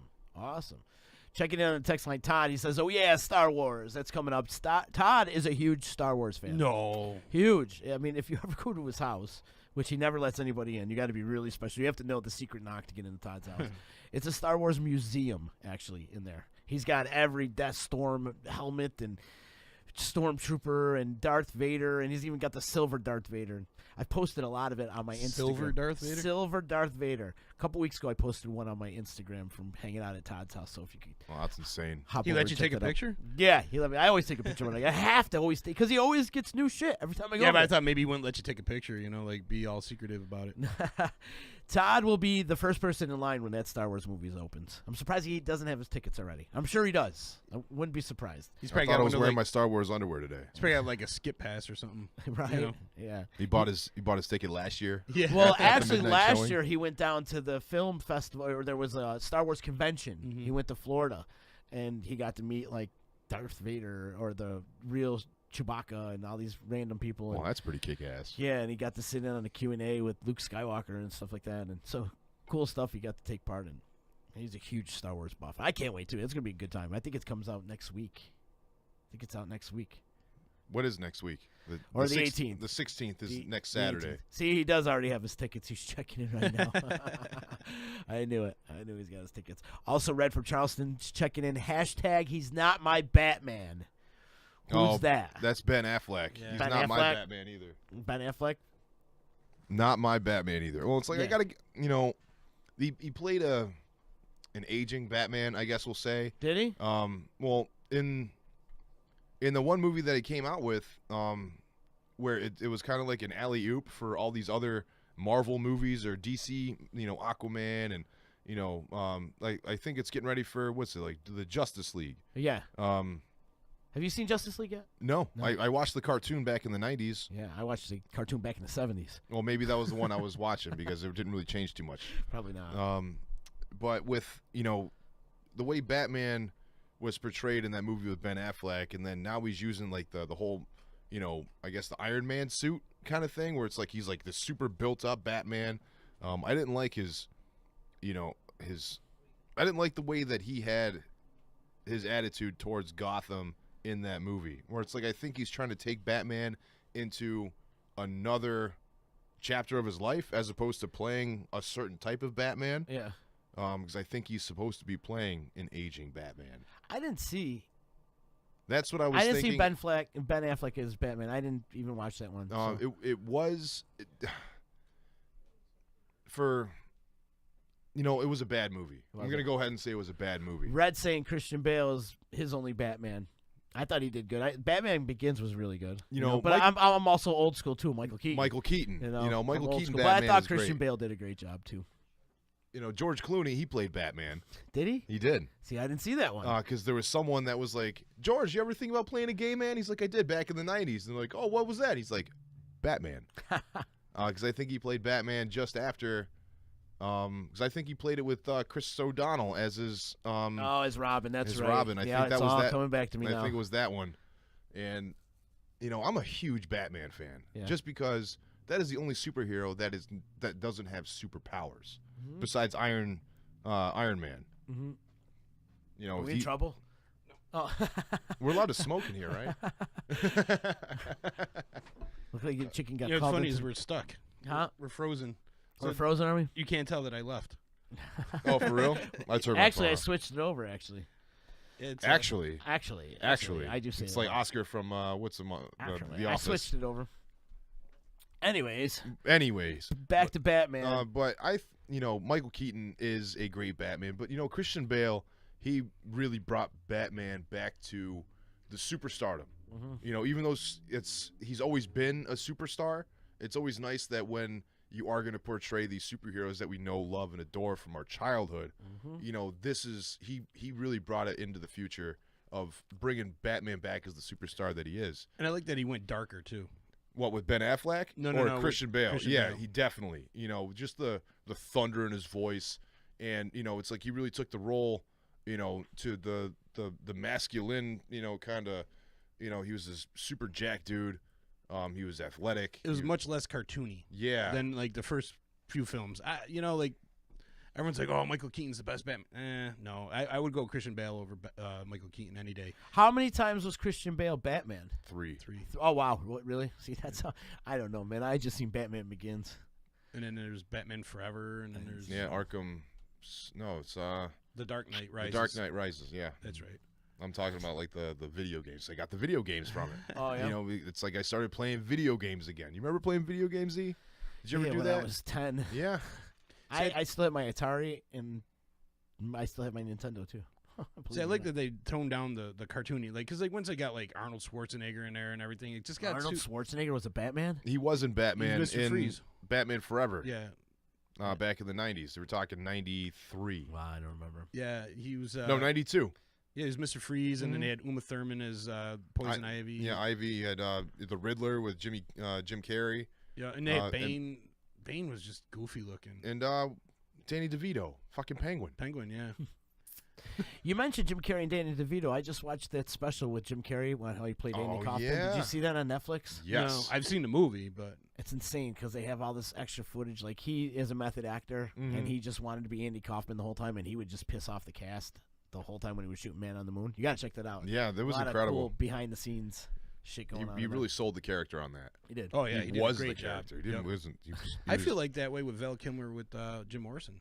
Totally. I agree with you there, Like, Chicken. Perfect. he was Yeah. a good Batman too. He was a decent Batman. He but was a good Batman too. Oh, I did see Val Kilmer as Batman. I'm bad with movies, man. I don't really. But as Jim Morrison, for sure, I he saw was that great one. in that. I thought yeah. he was incredible in that one, too. And Melanie Griffith, too. Yeah. Oh my God, I forgot all about her. Oh, yeah. No, it was Meg Ryan. Oh, Meg Ryan, my bad. Yes. See? I don't even Meg know. Ryan. I am so not pop culture at all. And this is still even 20 Got to get with years the ago. times, man. You got a radio show. I like- Melanie Griffith. That was Don Johnson's girl. I like my bubble. My mountain of shit is only so high, buddy. But there's some movies you definitely got to catch up on. Like I said, Idiocracy is. Yeah, we tried to watch it the other day. Didn't like it. You got. We got halfway through it, and I'm like, I'm bored. We switched it off. Yeah, but you I got to did. watch it in terms of what's going on in society now. I did. I just was disinterested. Were you stoned? Yeah. Like, Yeah, like I'm always smoking while you're watching it? Yeah. For I was Idiocracy. And you disinterested. still didn't like it? I was disinterested. Oh, he's got Didn't- ADD something else, and it goes all the way to Z. That's true. It goes all the way to Z. So you gotta keep him enthused. It just didn't do it for me. I don't know. I'm a very picky movie person because if I'll get into it for like a minute and be like, all right, this sucks, or what happens to me a lot, I fall asleep because I'm bored. Yeah, you gotta have it. It's just like going to the gym with him. It's like it's a very particular thing. And then you like when you watch a TV show with him, because we had our shows. Yeah, we used to Every watch Sunday. Breaking Bad together. Yeah, we had our shows. Oh, that was Monday night, wasn't it? Or was it Wednesday? I think it was Sunday. Well, we would get down on our TV shows, man. But it's very particular. Particular. Very particular. I can be for sure. It's his body. He knows what he likes. I think with Idiocracy, like, you got to watch it with some people first. You can't just it's, like I feel like the same thing about Trailer Park Boys. Like if you're gonna watch Trailer Park Boys by yourself or just like it's one other person I don't that's even never watch seen it. I don't watch Trailer Park Boys. Oh, it's such a funny. I Fucking tried to show. get into it too. But if you watch it alone, and like, or with somebody I'm else, never alone. I was with Tori. Yeah, but she's not gonna get that. She's not gonna be okay with that. Like, you got to watch it with somebody like Silberth and myself, and like where we get like all fucked up and like watch it, and it's so much more like fun that way. Just didn't do it. For Then you me. got to watch. Then you'll like it better. Yeah, I don't know, chicken. I mean, they make a train that goes from the United States to Canada to give Sebastian Bach, to sell Sebastian Bach weed that they stole, like the train from Patrick Swayze. They call it the Swayze train, and they run it across the border to sell weed to Sebastian Bach. I mean, come on, how can you not like that? Yeah. I mean, I can get behind the premise on that. I'd smoke with Sebastian Bach. Yeah, then I he makes would this too, like, man. he makes these barrels of he was making whatchamacallit, like syrup, and then he accidentally mixed it in with the hash oil that they're making, and they made this like syrupy hash oil, and it was like the best hash oil in the world. And it was What's up, selling buddy? to Sebastian Bach. Come on in. Come on in. Yeah, come hang. Yeah, the show's I haven't fine. seen it. Do you watch Trailer Park Boys? No, No. me neither. Me neither. Justin Smithson in the house with us, bro. I'm excited, man. Good to see you. Great to see you. Man. What do we do here? We're gonna give him this guy. I'm gonna give him that guy. I gotta give him this guy. We're gonna give him What's that, these 4? guys over here.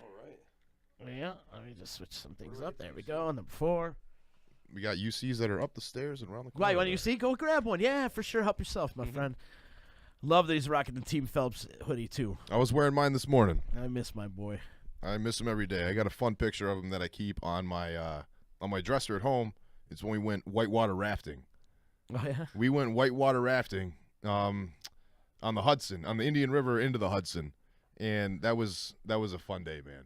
Like they're all lily dipping, trying to stick the oars into the water. We're hitting the rapids and stuff, and it was at the point in time where the guy that was running the whitewater raft for us, his wife was up in the tree, and she was like taking pictures, making sure that we had like some accountable moments and stuff. And I saw her up in the tree, and I gave her like one of them like cha-ching, like you see like the shine, yeah. And it was great. It was perfect because everyone's like really trying to get their oars into the water and like take on the rapids, and I just see her just. Oh, it was great. I got to bring in the picture, man. It's I'll have fantastic. to check it out. So, Justin, I do got to congratulate Showtime. 20 years, man. Yeah, dude. That's longevity, brother. Makes me feel old. I can't even keep a band together for 3 weeks, let alone 20 years. That's amazing. That's an amazing accomplishment. It really is. Thank you. You're in a relationship with 4 or 5 other dudes for 20 years. Yeah, Well, yeah, especially it's you been and pretty Jose crazy. and you and Joe. You and Joe have been in the band the longest, right? Yeah, Jose, Joe, and I started 23 years ago actually, and we had a different band. It was a 50s and 60s cover band thing. We called ourselves 3P. I was 13, so you can see where the name came from. 3P. We were young, and adding the keyboard player in '97. That's what started Showtime. That was John Short. You remember him, of course. Yes, absolutely. No doubt, man. 20 years, though. That's insane. It is insane. That's And incredible, man. It's a feat. I think Gridley's been doing it for a long time. Yeah, they've been. I think Gridley and Showtime started right around the same time because I think Tim had I forget the name of the band before. Like, it wasn't like Ulterior Motive. Ulterior Motive. Yeah. Yeah, he had before. So he had a couple of guys from Gridley that started Gridley with him were in that band as well. So. And then I think they dragged Jeff, who was like 11, to play drums with them or something. He was 9 there. Yeah, something like that. He was playing like a metalhead already. It was crazy. He was the fat kid in Gridley Page to me back in the day. But I love that dude so much. Yeah, definitely. Buddy, we got a little challenge for you today. Oh boy. A little Oh, challenge. you're jumping for right you. into it, Not huh? right now. Not right now, because I'm gonna get him into it a little bit. I gotta coax him into it. You gotta get a little foreplay. He was talking about lube earlier. This isn't going to end up being a Howard Stern thing, is it? No. Turn You the got any bass all the way up. Oh, boy. That was yesterday's show, actually. That was yesterday's show. In fact, today what we touched on is the subjects that are strong points, porn and music. So Oh, absolutely. that's pretty much Beautiful. what we talked about today. And porn Yes. music. And porn music. Yes. We have your buddy Ryan Quinn coming tomorrow, All right, yeah. and we put him to a challenge. Oh, boy. Well, not really a challenge. This is going to be a fun little project. Okay. Our good friend, and I'm not sure if you know her or not, Angela Johnson, BB Designs. Yeah, She's yep. an amazing artist. Yeah. In fact, she's got her thing going on tonight at the Thinkubator.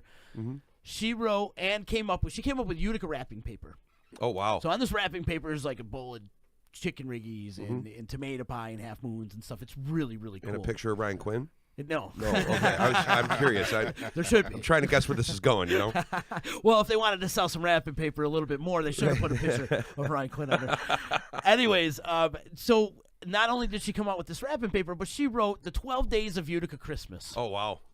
12 Days of Utica Christmas. So I threw it out to Ryan. And I'm like, would you be interested in doing this when you come on the show Thursday? He's like, absolutely. Yeah, of course. So yesterday I decided to get a jump start on it. And I don't think he's going to be able to touch what I did yesterday. I sure hope he can. I mean, he's not, that dude ain't even in my league, you know? I'm glad we could have a joke on this. Yeah, Anyways, me and the crew yesterday, we started it, the 12 Days of Christmas.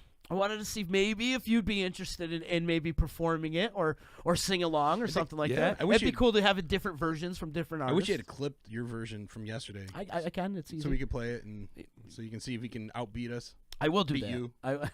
I didn't sing. Thank God. No, you just said 5 chicken riggies. Oh, beautiful. This is going to be great. No, but I thought it would be cool. I mean, Angela has been super cool, and she was on the show the other day. In fact, she's going to come in tomorrow to sing along. And she's been super cool with, I was like, let me take the ball and run with this. Let's see who would actually sing this, because we need a local artist, a local musician to sing it, you know? And it'd be cool if multiple artists did it. And I stuff agree with like that. Like a Christmas in the Mohawk Valley kind of thing? Yeah. It'd be like the WKTV. Can you feel it? But better. It's Christmas. Christmas. Sidewalk Santa. Sidewalk Santa. Children with. I know. It's like crazy. It's you know, you hear it hypnotizing. enough. You know what it is. I think we should do it more like Live Aid style. It's, you know, It's like a mind rush. You walk past the TV, it's on, you just stop and go. You're like completely out of it. You gotta watch the whole thing. You're like, I know that producer. Yeah. Yeah, look at this all-star cast. I didn't know he worked for KTV. It's got everybody. I say do Live Aid style where like each person sings a bit. You know. What about like the 1985 Bears? Like we should have like the whole Bears dance and Super Bowl shuffles. Yeah. I mean, you know, we did something similar like that with Kelly's Christmas when we did that a few years back. We did Little Drummer Boy, and that I had this idea when we were doing the whole record to do an entire song, and like I didn't even tell the artists when they came in. They came in to do their part, and I'm like, oh yeah, by the way, sing this line in Little Drummer Boy, and they pull it up and they'd sing it, you know. So they had no idea what they were doing, you know what I mean? But then when you put it together, it was like all these guys from Central New York singing this, you know, this big song. So it was really cool. But Did Kelly do it this year? He did a song. He's doing a song for digital download. He did the Do They Know It's Christmas Time? Feed the World. That song. Yeah. Isn't that the one you're talking about? Well, no, I was thinking more of like We Are the Children type of thing, you know. We are the world. Or We Are the World, Yeah, or- whatever it's called, yeah. We are the children too. Yeah, we are. Yeah. But Kelly, that's a cool thing that he has done in the past many times. Yep. And all the proceeds to benefit the House of Good Shepherd. Yes, right? yep. And this is the first year I haven't produced it, which I'm a lot less stressed out this year, I have to say. I walked in, I sang a line, and I walked out the door, and I'm like, wow, this is easy. So your name's on the credit, at least. Well, some way, I shape, guess. or form. I told him not to even bother. But it's a super cool thing that he's been doing it. Oh, for many years. absolutely. In fact, we got to get him on the show and talk. It'd be a lot of fun to chop up. Put aside about 3 or 4 hours because he's just going to keep talking. Oh, That's it'd be fine. good for the Christmas show. Yeah, there you go. Sorry, online see? meeting or on-air meeting. I'm sorry. We're trying to stay away from the on-air meetings. Oh, not allowed to do those anymore? Well, and it happens all the time, but people have been stealing. So They've been stealing? It's been going on out there. I'll write it down. Yeah, write it down. If you got an idea, jot it down. There we go. Justin Smithson in the house with us from the band Showtime, and poor Tim. Can't forget about poor Tim. Yeah, and if I could do a shameless plug real quick, talking about Ryan Quinn. Actually, when I leave here, I'm heading over to our rehearsal space. Which, side note, we have a rehearsal compound at the Marine Corps in Ilion. We have like 2 rooms up there. One's a lounge, and the other one's a practice room. And the Marine Corps? Yeah, that's where we started. Like 23 years ago, when Joe and I practiced. We practiced in his dad's room that he had at the Marine Corps. There's bands that practice there like crazy. The bomb practices in the basement. You know, just there was always music there. Like it was In Ilion? Yeah, the Marine Corps was an old school. Wow. Yeah, so like Did not know that. like we have 2 of the classrooms, and we redid everything, and We have a lounge where we hang out in one room and the other one. But anyway, so Ryan Quinn's coming down, and we actually have a performance on Saturday. We're doing it at Dick Smith's, where it's Jose, Joe, and I and Ryan. We're doing a show together. So great. that should be a lot of fun. Do you have a name for this project? Well, we jokingly called it Quinn Time, because you know what? Why not take a corny name and make it cornier? You know what I mean? So Ryan Show. yeah. You do like roasting your friends for bands, huh? Like poor Tim. Oh yeah, Quinn Time. Yeah, poor Tim was just that poor kid. We ruined him before he went away. That Valley Brook. Yep, the Valley Brook. It destroyed that poor kid. He was so like nice. He would come in and go, "Hi guys, are you ready to play the gig?" And we're like, "Hang on, we got to do 4 shots and drink 5 beers first. We're good." Whoa, what's that? You're under 21. Sucks to be you. Yeah. You gotta go to school tomorrow. Yeah. Oh, that was the whole thing too. I mean, we had to let him go because he was all excited to play the summertime. And Sean and I were like, "We got chemistry, but not with you. So we're gonna let you go and do your thing and play in Buffalo and do whatever you got." He's actually pretty good right now. He's got the Tim Britt band. He's opening up for Jim Blossoms a couple weeks back, and like he's doing really well. But we felt really bad. We kicked him out of the band, so that we called the band Poor Tim. I can swear too, right? Can I swear? I prefer it. Okay, so we went out to him, and here's this little 17-year-old kid, and we're like, "Tim, we have something to tell you." And he's like, "What's that, guys?" And we're like, so we came up with a name for our 2-man group here. And he's like, "What's that?" We're like, "Poor Tim." And he goes, straight face, 17-year-old kid, "Fuck you guys." He goes, "But you better keep the name." So we did, of course. Are you still in touch with him? Oh yeah. It's like if Benedict Cumberbatch was like an acoustic singer. I love That's it. like kind of like what he looks like. If you want to like add a picture to who this kid is. Yeah. I went to high school with him. Oh, he's a great kid too. I mean, he's balls to the wall funny too. You got to have him on the show sometime. He's hilarious. Younger than me, but yeah. Yeah, definitely. Yeah. Speaking of somebody we got to have on the show, your compadre, Big Sexy. I feel like he dogs us. In fact, I talked to him just the other day. Wait, I'm you talked to him? Wait a minute. You talked to him? I texted him on Facebook. Either way, you Messenger. got a hold of him? Yeah, I did. That's crazy because I don't ever talk to him either. And his reply to me, he goes, "God damn, you're pretty persistent." Listen, I cross my fingers he's going to show up at Dick Smith's every Thursday. So. Like, come on, man! I've been asking you for months. Just come on, hang out. We want to see you. I see him out in the wild every once I'm in a while. surprised like he hasn't been in. The only time I see him was at the Taste of Syracuse. I think he'd have a blast being in here. Oh, he would definitely. See, not a lot of guys like us know about this, as far as like what goes on here. Like normal radio stations you go to, and it's like, okay, hurry up and get in. We got this. You got the producer. You got this guy going on. And there's some gross coffee that was made 6.5 hours ago. Not wonderful UC to drink. And it's, we all sit down and chill out and hang out and talk. He's a Jack Daniels guy. And swear, yeah. And it's like, but we don't. It's not normal to do that. So I'm sure that he's thinking, oh, I guess I'll do a radio interview at some point. We should FaceTime him right now. Oh, we That'd should. Good. You should try it. See if he answers. I'm pretty good at the connections with Mr. Big Sex. Are you? Yeah. Are you? We take pictures together. It's like we're that kind of friends. He'll take You send dick pics to each other. We send cat pictures to each other. Yes, I love cats. Him and I do the same thing. But if you get him on FaceTime, just put my face on there first because I have something to say to him. Should we try it out? Yeah. Do you want to try? Oh yeah, definitely. Do you want on-air FaceTime? Yeah, you want to just before break? Actually, we just got Fat Matt 315 just checked and said, "Hey, is that the talented Justin Smithson and Chicken Hawk?" I got see, you got Ooh, fans. got a out shout there. out. Do you want to patch him in? Look, I'm pulling the cord out right now. I don't have the.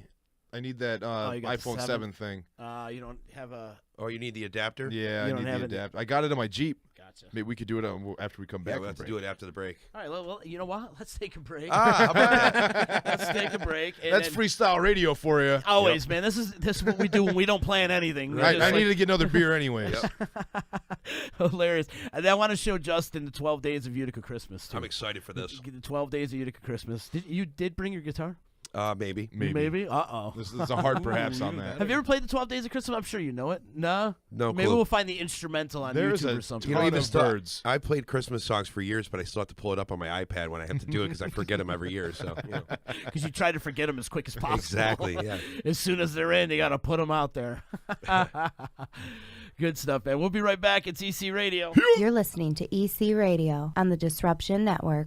Dago Wop, Ganny, garlic bread, pizza slinging, spaghetti bending, Victor Mon, Perry Como, Luciano Pavarotti, solo meal, non-singer motherfucker. That's good. EC Radio.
Yeah. What's up, everybody? Woo! Woo! It's the Chicken Amigo. We're live on the D. We're also on RazRadioLive.com. We're also live on Twitch. We're also live on YouTube. There's many different platforms you can check out Disruption Networks. But the best way to check us out, and I suggest you do it right now, if you haven't done it already, is download the app. You can get it in the App Store for iPhone, and you can get it in Google Play for Android. So do it. The best way to listen to us. You can also watch us live on our app as well if you really want to see the ugliness in the studio right now. It's a whole lot of beards today, that's for sure. It's the best way to go, man. Just go right in the app. There's a button that says Watch Live. Just click that button. It takes you right into Twitch. Yes. We got our good friend in the house, Justin Smithson from the band Showtime. Good to see you, buddy. What's up, everybody? Great to see you. So you and Matt Major went to high school together? Yeah, sure did. Let's get some incriminating stories right now. Did you give him wedgies? Well, Matt was he was a funny kid in high school. He was a funny kid as an adult too. Yeah, oh yeah. I mean, as young kids like 7th, 8th grade, we used to try to because the internet was in its infant stages at that point, and so we used to try to hack into the teachers' emails, and we were very successful in doing that. Oh yeah. Yeah, he'll probably kill me for saying this, but whatever. That's statute of limitations. Yeah, oh my God, it's got to be gone by now. Right? I mean, it was like 20 years ago, But no, I mean, we had fun. We used to go in at like 7 in the morning and stuff, and just do stupid computer shit, and he knew all the code, and I kind of just hung out with him, but it was fun. Yeah, he told me you guys were pals. Yep. Oh yeah. Like, oh, that's cool. Homeroom together and everything. What? Homeroom? Did No, you guys have homeroom? I can't remember that far back. A lot probably of small school, right? A lot of booze ago. A lot of booze ago. It was probably still like 18. You drinking 18 back then, right? You that old? Jeez, no. Wow, Jesus, fuck, man, really? Wow, He's probably younger than I am. I'm only fucking. Come on now. I'm the oldest one in the room. Goddammit. I was born in 1981. Thank you. Yeah, he's much younger than I am. I think 83 was when or 83 or 84 was when they upped it to 21 or something like that. Is that what it was? Yeah, something like that. Yeah. I was in elementary school then. And to be precise, E.T. just came out. I was in 4th grade.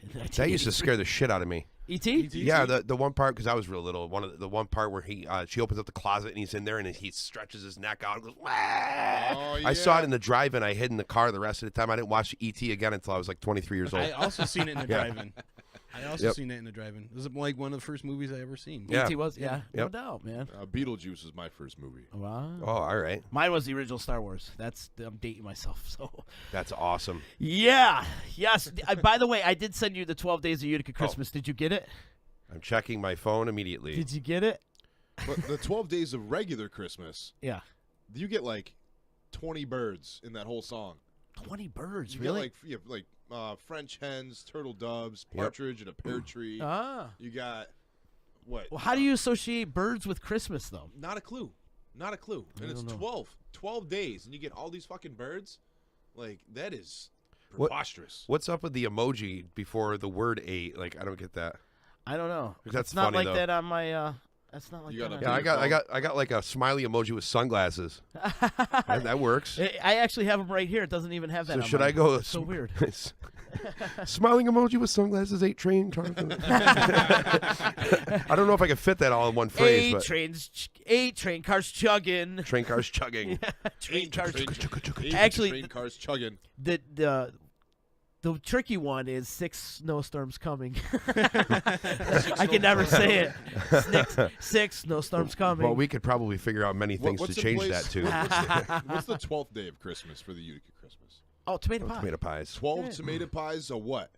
Okay, you want me to go through it? We could go through it. I want to go like, kind of like let's acapella it, and then we'll try to. We sing could do along. it like row your boat. I know style. something they forgot though. What's that? Half moons. Half moons. Oh, they're not on there. They're not on there. They're not on there. Turkey joints, chicken riggies, Italian cookies, cannolis. What are Italian cookies? Cuccinats, right? Are they cuccinats? Yeah. You didn't say it right. You got to use it like this. Cuccinats. Cuccinats. There you go. So that's what you're blanketing Italian cookies was cuccinats. No, mine are almond. I love the almond paste. Yeah, Jose loves the almond paste too. Yeah, me too. My favorite. Yep. All right, let's keep going. All right, so it begins. Number 1 is a trolley at the brewery. So on the first day of Christmas, my true love gave to me a trolley at the brewery. See, he's got this. All right. Well, you've sang before. A couple times. Wow, no kidding. All right. 20 years. All right, so I've been singing for 20 years, let me tell you, boys. 460,000 cigarettes and a couple of beers later, and here I am. can you sing this in that voice? On the first day of Christmas, my true love gave to me a trolley at the brewery. Should we all join in at that part? No, because then it's going to sound like shit. What's number 2? That was great, man. That was hockey gloves. 2 hockey gloves. 2 hockey gloves. So 2 hockey gloves. It would be on the first day of Christmas, my true love gave to me a Trolley at the brewery. Baritone. Oh, so it goes 2 hockey gloves, and we should probably and a 2 trolley hockey at the gloves. brewery. Yep. Oh, we got the music. Okay. Cue up the music. How about that? Do we start now? Let's try this right here. On the first day of Christmas, my true love gave to me a trolley at the brewery. Oh, I missed it. See, that was the second one. All right, that was the second. Back all to right. the beginning. All right, take 2. All right. The 12 Days of Utica Christmas, take 2. Did we start right there? I Yeah, I should have guess probably so. counted it out for you, huh? Yeah, we need to beep. That's all right. Beep, boop. On the first day of Christmas. Yeah. It starts with, there's no, because the original starts off, da da da da da da da da, and then it goes right into then it. it Yeah. goes into it. That's Wind it. Right, chimes right. and The everything. producer of this song. That's it. That's all right. So it just starts right off. So we'll do the 4 count. Want me to count you in? We'll just start on the second one. We'll just let the first part go through, and we'll go to In second true day. Utica fashion. But when you get to 3, you gotta say tree Italian cookies. Tree Italian cookies, Tree Italian cookies, 2 hockey gloves, and a trolley at the fucking brewery.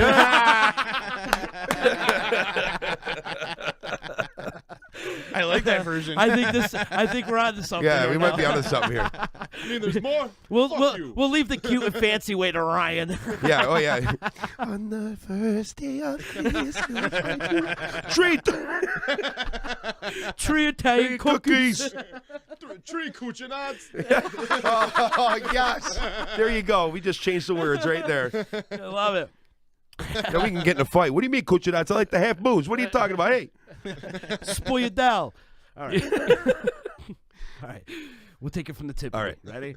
1, 2, 3.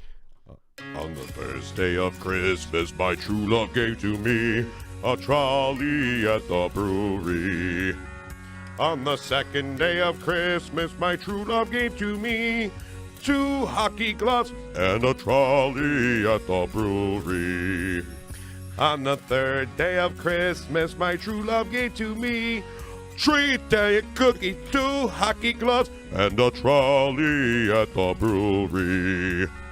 On the 4th day of Christmas, my true love gave to me 4 turkey joints, 3 Italian cookies, 2 hockey gloves, and a trolley at the brewery. On the 5th day of Christmas, my true love gave to me, everybody, 5 chicken riggies, 4 turkey joints, 3 Italian cookies, 2 hockey gloves, and a trolley at the brewery. On the 6th day of Christmas, my true love gave to me 6 snowstorms coming, 5 chicken riggies, 4 turkey joints, 3 Italian cookies, 2 hockey gloves, and a trolley at the brewery. On the 7th day of Christmas, my true love gave to me 7 children skiing, 6 storms are coming, 5 chicken riggies, 4 turkey joints, 3 Italian cookies, 2 hockey gloves, and a trolley at the brewery. On the 8th day of Christmas, my true love gave to me 8 train cars trucking, 7 children skiing, 6 storms are coming, 5 chicken riggies, 4 turkey joints, 3 Italian cookies, 2 hockey gloves, and a trolley at the brewery. On the 9th day of Christmas, my true love gave to me 9 ladies dancing, 8 train cars chugging, 7 children skiing, 6 storms is coming, 5 chicken riggies, 4 turkey joints, 3 Italian cookies, 2 hockey gloves, and a trolley at the brewery. On the 10th day of Christmas, my true love gave to me 10 lords are drinking, 9 ladies dancing, 8 trains of charming, 7 children skiing, 6 5 chicken rings. I'm still fucking going. 4 turkey joints, 3 Italian cookies, 2 hockey gloves, and a trolley at the brewery. On the 11th day of Christmas, my true love gave to me 11 cannolis singing, 10 lords are drinking, 9 ladies dancing, 8 trains are chugging, 7 children skiing, 6 snorms are coming, 5 chicken riggies, 4 turkey joints, 3 Italian cookies, 2 hockey gloves, and a trolley at the brewery. On the 12th day of Christmas, my true love gave to me 12 tomato pies, 11 cannolis singing, 10 lords are drinking, 9 ladies dancing, 8 trains cars chugging, 7 chickens screaming, 6 snowstorms coming, 5 chicken riggies, 4 turkey joints, 3 Italian cookies, 2 hockey gloves, and a trolley at the brewery.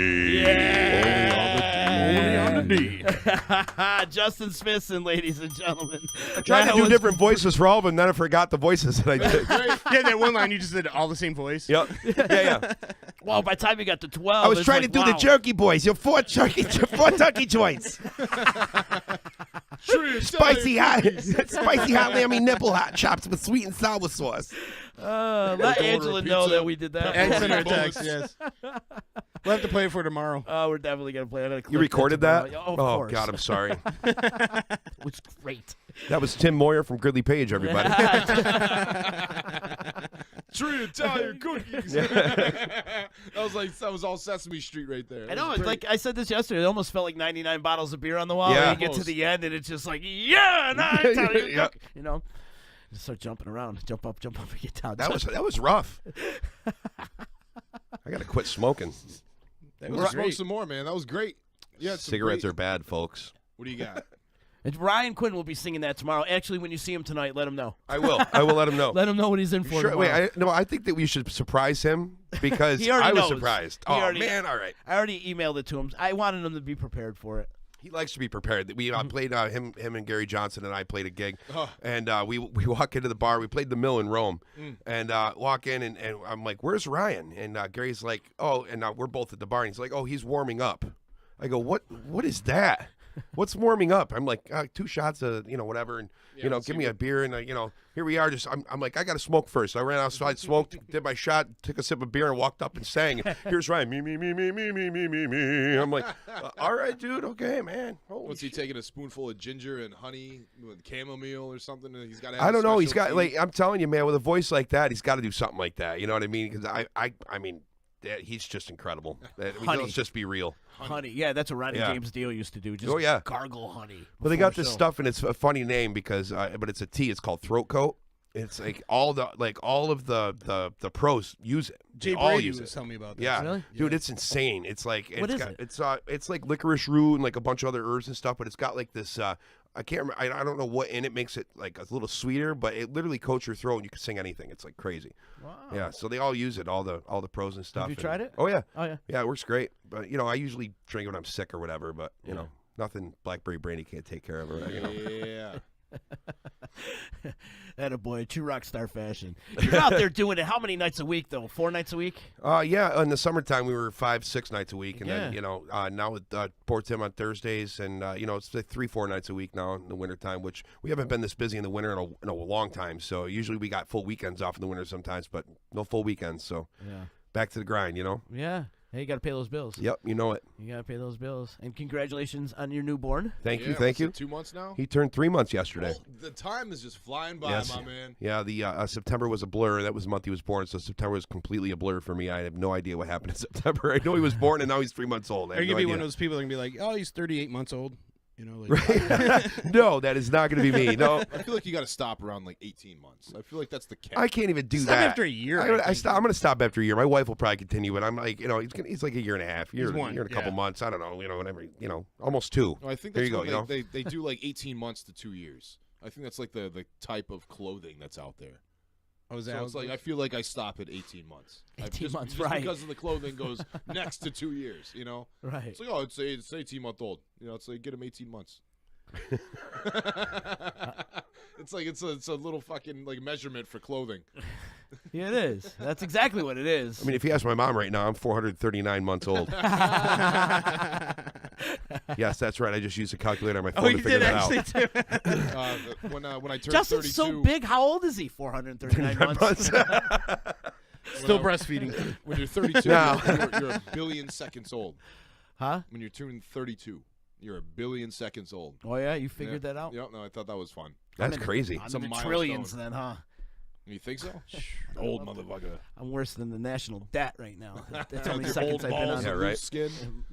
How many seconds I've been on this earth is equal to the national debt we're in here. Right. The U.S. Good old America. America. We'll stay off that subject really cool. Let's call your boy. Actually, Yeah, let's do this. Let's call your boy. Let's give it a shot. Let's give it a shot. I got Think you. he'll answer? Don't you just throw his number right up on the air here so everybody can call him. Yeah, right. 315-505-8433. Yeah. Are we taking bets if he'll answer? Let's hope he picks up. I'm saying he's going to answer for Colenso. Oh, he'll answer for Colenso, definitely. I'm saying He won't answer for me, but he'll answer for Colenso. Yeah. I hope that's true. Let's. I think he will. You got the Amigo line, huh? What do I? Unless you're like you don't normally FaceTime him, right? No. That's the only thing that I'm thinking. He might think something's up if he FaceTimes him. He's like, That's "Oh, what I'm saying. no, just FaceTime him anyway. Try that first. Yeah, anyways. Because if we get him, we get him, Well, he's probably just waking up now, right? Yeah, these are like his peak hours, right? Yeah, it should be. He's got to play tonight at the Valley Brook, too. Wait, no. We're calling Big Sexy. Yesterday he played the Valley Brook. You were the one There that we called him go. Big Sexy for the right? Did you dub him that name? No, he dubbed himself that name. Come on! Now here we go. Put the camera right on Justin.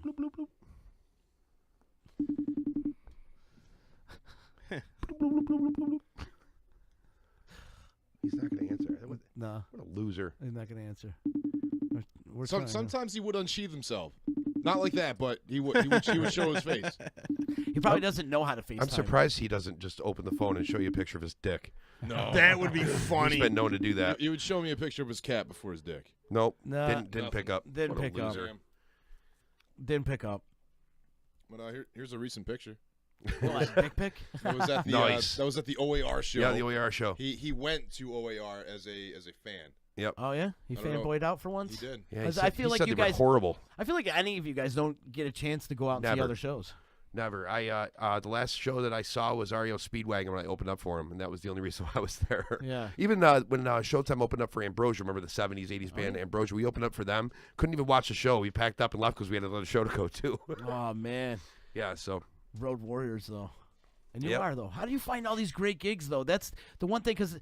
When you're in a cover band though, you can play like weddings and parties and stuff like that. Right. Like in an independent circuit right now, locally, there's nowheres for these independent artists to play. No. Well, if you're playing in a band such as Showtime and Gridley Page, there's a lot of venues out there you can play. Of course, the Gig, and then Yeah. you go out to Seneca Falls and. Well, I mean, Turning Stone actually opened up a lot for a lot of bands, I think. It's unfortunate because some of the bars that we used to play at around Turning Stone have since closed down. Joel's Yeah. burnt down, all that stuff. So, but, I mean, being able to play the gig once a month is always, it's good that we can rely on that, But it's forced us to branch out. I mean, as much as I would love to continue to play every weekend in Utica, we got some gigs out in Niagara Falls. We're playing the casino out there. We're playing the casino in Schenectady.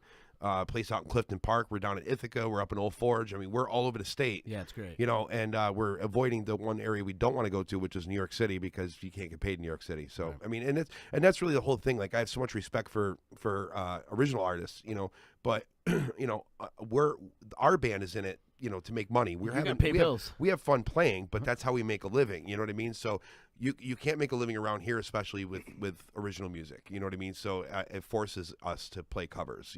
But that's what everybody wants to hear, and that's what we get paid to do. So, if we're gonna be a cover band, we say we're gonna be the best cover band we can be. So, maybe not the best cover band out there, but the best cover band we could be, you know. Well, the one thing I will toot your horn for you, pal, because when it comes to Showtime, you are the best harmonizing band in the area, hands down. I'll say that over anybody out there. Really, I mean, Appreciate I've that. had some of the great artists that come in and out of here, the local guys, and they've all said it. Wow. They've all said it. Larry D all the way down, Classified, everybody. Even Moyer gave you props on the show. Wow, really? Believe it or not. Believe it or not. Wait, which one? Tim. Oh, okay. Yeah, Jeff has dogged me a couple times. Oh, yeah. He set it up, and then he was like, oh, I can't do it. Always something comes up, but that's for another story. But anyway, but no, it's true, because Showtime is the best harmonizing band out there, and music-wise, too. Musicians, Appreciate you guys that. are all monster musicians. I can't even talk right now. But I remember the first time I heard you rip a solo, and I'm like, Justin knows how to play like that? and it was like, wow, holy shit. Like, they're great band, and if you are out around the state and you do see Showtime coming into your little area, wherever you are located, you make sure you go out and support it and go see them. I actually think Appreciate the first time that. I met Justin was I was working for Fox TV, and Oh, we yeah. did American Idol contest. Yeah, And that was crazy. That was whole nuts. I tried out for that as a joke. Like, my friends were daring me to go. It was, you guys were in Herb Phillipson's parking lot there in New Hartford Shopping Center. It was one of the audition sites, and my friends were like, "Oh, I dare you to go get in line." So I got in line and I sang, and I moved on to the next round. I'm like, okay. All of a sudden, I blinked my eye. I'm at Captain Trips. We're in the finals, and I'm singing, and I win the darn thing. And ended up going to New York City and trying out for American Idol. Like, you know, I had a free trip out there, and it was awesome. It was a great experience. I had to be a judge in like 10 different bars, you know, to judge the talent. Yeah. Because like nobody else, you know, everybody else was married and didn't want to go out to the bars. So of course, go out to the bars and be a judge. So yeah, and then I ran into him, got to meet him. He was great. And then who won the second one? Gwen Tracy from Old Forge. Wait, they did another one? They did two. They did do two. Okay. I don't remember anything after that. It was like, it was just, you know, back into the whole play, because I literally like had to sit down and have a conversation with the band and everything. Like, what if I get far? You know, I mean, we have to, you know, worry about maybe getting another guitar player to cover the gigs, because I mean, you know, a lot of the stuff's contracted. You can't just, oh, bye guys. You know what I mean? It's just, you know, and I had a lot more respect for them than, you know, so I mean, but you know, luckily for me, I didn't get through the first round, because you don't want those people owning you, man. It's like that's all bullshit anyway. You know what I mean? And you know, but the experience was great. So. How long ago was that? God, 2000. It was okay. So it had to have been 2001, because I was right after 9/11 that we went to audition in New York. It was like February of 2012. So it had to have been 2000, like late 2011 or 2001. I'm sorry. 2001? Yeah. Yep. Wow, long time ago. It was a very long time ago. Yep. We're getting old, son. Yeah, we are. We're getting up there, man. We're getting up there. You guys, 20 years though. What was your first band you were in?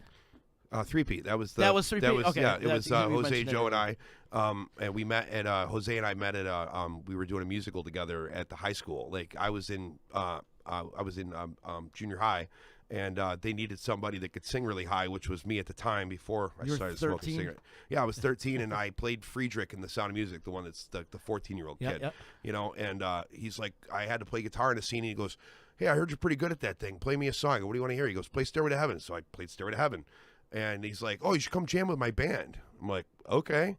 So he's like, told me it was at the Marine Corps, and I was like, "Okay." It was right around the corner from my house, and I walked down there one day, and the other two guitar players were there. We got a gig, and those two quit, and it was just the three of us, and we played our first benefit that we played. Our first gig was a benefit at the Tony R. George Post at Herkimer. We played "Take It Easy" by the Eagles. This is 1994, so it was "Take It Easy." We did "Love Will Keep Us Alive," which had just come out then. "Proud Mary," "Bad Moon Rising," and "Stairway to Heaven." At 13, 14, and 15. We just, you know, everybody was just like, "Oh my God, these kids are playing this music," you know, and we just got gig after gig after that, and, you know, the rest is kind of history, so. Here you are. Yeah. Has Joe Rossi he's your only drummer? Yeah, oh yeah. Ever? Yep. You've never played with another drummer? I mean, other than jamming with somebody else. Yeah, other than jamming, no. Really? I've never been in another band, like, you know, ever 20 really. years. Yeah. I mean, Jesus. Let me tell you most of something. your life. Joe Rossi's a clock. Yeah. That man is It's very difficult to impeccable play. timing. It's very difficult to play with anybody else, because I growing up with him and being in a three-piece band, I mean, you're familiar with the power trio thing. It's very difficult as a guitar player and a bass player to know when to leave space and when to play more notes, you know what I mean? So I'm a very rhythmic guitar player because of that, and I play off of his hi-hat and snare drum. You know, I play off of him totally. So if I go jam with another drummer, they're not on, I'm not on, because I'm looking to him for, you know, all that stuff. So being with Joe is like that comfort zone. Another drummer that's like that is Kaliako. He's another drummer like that. Lenny Jr., another one. And, that's right. You and got. Senior. I keep forgetting about Lenny. Yeah, How could you forget about Lenny? Yeah, Lenny's with us, with Port Tim and everything, and that every Thursday thing. And I should say that I do play in Port Tim, so technically I do play with another That's drummer. right, yeah. But Justin, that's pretty cool that you mentioned me like that. I really appreciate you mentioning me that's on so this show awesome. like that. It's good. I've been wanting to go on there too. That's really good, actually. I spent some time with Lenny. Yeah, man. oh, yeah. The brass knuckle days. We had some. Yep. We were rolling around in the back because me and him were the only ones that got drunk in that band. Right? Oh, We yeah, of fucked course. Up. So me and him were rolling around in the back of the van. Well, I just- wish you guys would come hang out with me and stuff when I play with Showtime, because I'm the only one in the band that drinks, so I have nobody to drink with. I'm just like, okay, I guess I'll have a beer. Right? But I got to get loose. yeah, yep. Got to get loose. That's warming up. That's my warm up. But Lenny is an amazing drummer. But his dad, though, I will say this: his dad's a local legend. Oh, my God, Lenny Milano is a local legend. Guy's an amazing drummer. Most definitely. It's cool that we have such a great circle of people that it's so talented in this area, and it's because of what's happening outside. Oh, of course. Because it's freezing. Yeah. You stay inside, you learn your craft. Yeah, you notice when a lot of bands start is in the wintertime, because it's like guys will meet and they'll be like, oh, well, there's nothing better to do. Let's play some music, and then they realize they're pretty good. Oh, I know this bar owner. Let's call him and get a gig. That's how a lot of these bands are starting, which is great. But You hit the nail on the head. You're definitely right about that. yeah, but Liberty DeVito played drums for Billy Joel. If you get a chance, watch the documentary Hired Gun. It's on Netflix right now. I just watched it. Did you really? I Oh, just my watched God. it this weekend. Wow. Yeah, and That was great, man. Yeah. I didn't know him and Billy were bitter with each other. Oh like yeah, that. I knew that Well, when they're he not- came in 10 years ago. It didn't seem like he was bitter with it, but he said, you call me, I'll be there. But Yeah. I didn't know there was. Yeah, but he came in 10, 11 years ago. Liberty did for the first time, and we assembled this band to play around him because we did Billy Joel stuff. Keith James had his students playing the piano and the Billy Joel parts, but we all did all the rest of the music. And so you could tell he was kind of reserved. He's a very hard hitting drummer. If you ever watch him play, he flails, but he's right there. Clock, same thing, So the song Allentown? Of course. So it starts out with the drums, ba ba bum bum. Like this, So they set me up right next to he's on a riser, and so his snare drum is at ear level to me. So he hits that first right, rah, rah, and I'm like, oh my God, dude. I'm like, okay, I'm gonna have to get used to this. But anyway, so we played, and we got done with that show. We're gonna go to the Dev and play another show afterwards, just a jam session type thing. But before that, we stopped at O'Skinneats, and I watched Liberty, he's a skinny guy. If you ever see him on that documentary, Liberty and Jose each eat a large cheese pizza. And O'Skinneats, and that was when they had one in Washington Mills. But they eat the large cheese pizza, and in mid bites, he's saying, "I can't believe that nobody's discovered this area yet. I mean, the talent is just unbelievable. Like, you couldn't believe that there was that many people that we had assembled to play." And back him up. He's like, you guys are professionals. He's like, I'm not used to this. I usually go in and they got a couple amateur musicians, and you guys are playing every part exact. He's like, and you don't find that anywhere. And he's like, I can't believe that nobody knows about this area. And it was just really cool to hear somebody from. It must have made you feel great. Yeah, I mean, and he's a Brooklyn guy. He's been born and raised, and lived in Brooklyn his whole life. So to come upstate and hear that, I mean, that's pretty cool. Rock and Roll Hall of Fame too, ain't he? Yeah. Well, we talked about before, like when a band would quit on you at the bar, and then you just assemble a band right out of the people in the crowd. That happened a lot of times at the EC. Yeah, for sure. Big time. Yeah, it's amazing the amount of talent and art and music, and it's just it's so. And now we're discovering comedy. Now we're Yeah. yeah. Big ups to Phil Farda. Yep. I went to the Woodland Brewery last night, and I saw they had a poster up there, and the thing that made me giggle was that it said the actual comics are not cartoons. And I just started I'm like peeing, and I'm like taking a piss, and I'm like, that's funny. I couldn't believe it, but Yeah, it's a Farda thing. yeah, it has to be, yeah, definitely. But there's so much talent, though. And the whole sense of Utica pride. We've talked about this every day, that's been going on. So it's good. We're definitely on the up and up around here. As we should be. It's about time. I mean, I think we hit rock bottom at one point, Oh, yeah. We couldn't get any lower. Oh, God, no. And I mean, even still, you see, some bars opening up, like even the Sanctuary opened up over there, next to Varick Street, and they're trying to put bands in there. I mean, at least the bar owners are trying. Right. They're trying to put live music back in. I mean, it's even got to the point where some of the DJs in the bands said, plug it in. Hurry up, answer. Wait, you're not plugged in yet. I'm not plugged in. Shh. Why didn't you answer my Plug phone that in. call, asshole? I wasn't paying attention to you. Oh, whatever, dude. So we figured since Hey, you. We figured since we can't get you on the show, we might as well FaceTime you, sexy. Hi. I figured like I'd use my celebrity to get you on the line. Yeah. You did really well. Yeah, we all agree I thought that you were cutting your beard. I thought I was too, but you got yours don't growing you still. dare. You can't cut that. Hey, why don't you come down and hang out with us? He's scared. Well, I'm not scared. Yeah, you are. Say hi, Christy. Hi. Hey. Hi, Oh, Christy. congratulations, Am I allowed Christy. to swear? Yes. On the radio? Yeah, I prefer it. Yes? Yes. Yeah, we were busy having sex. Sorry. Nice. Oh shit! Oh Wait, I thought you were gonna swear. I thought you were gonna swear. She said sex. Mama said- needs her daily vitamin D. Oh. Good girl. Good girl. Is that why Sexy's face is all crusty up right now? I see some crust on his beard. Sorry, I thought I washed all that off. Oh boy. She goes from one D to the other. Yeah, she just got off of your D, and now she's on our D. Yep. She likes a lot of D. You should come down here and hop on this D.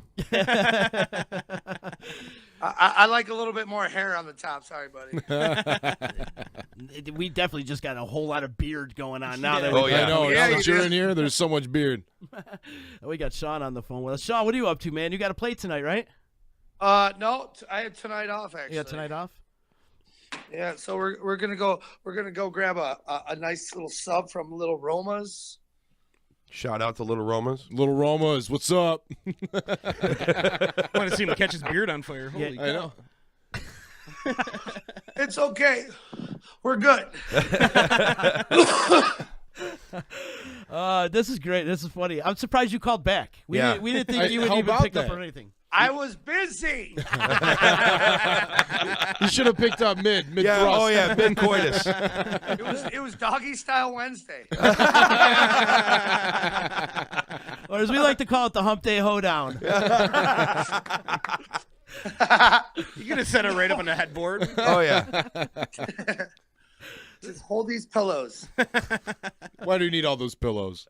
They just get kicked off the bed anyways. Hey, No, I like see what I like to do the Amish plow. You put the pillows down, knock her hands out, push her right through the pillow.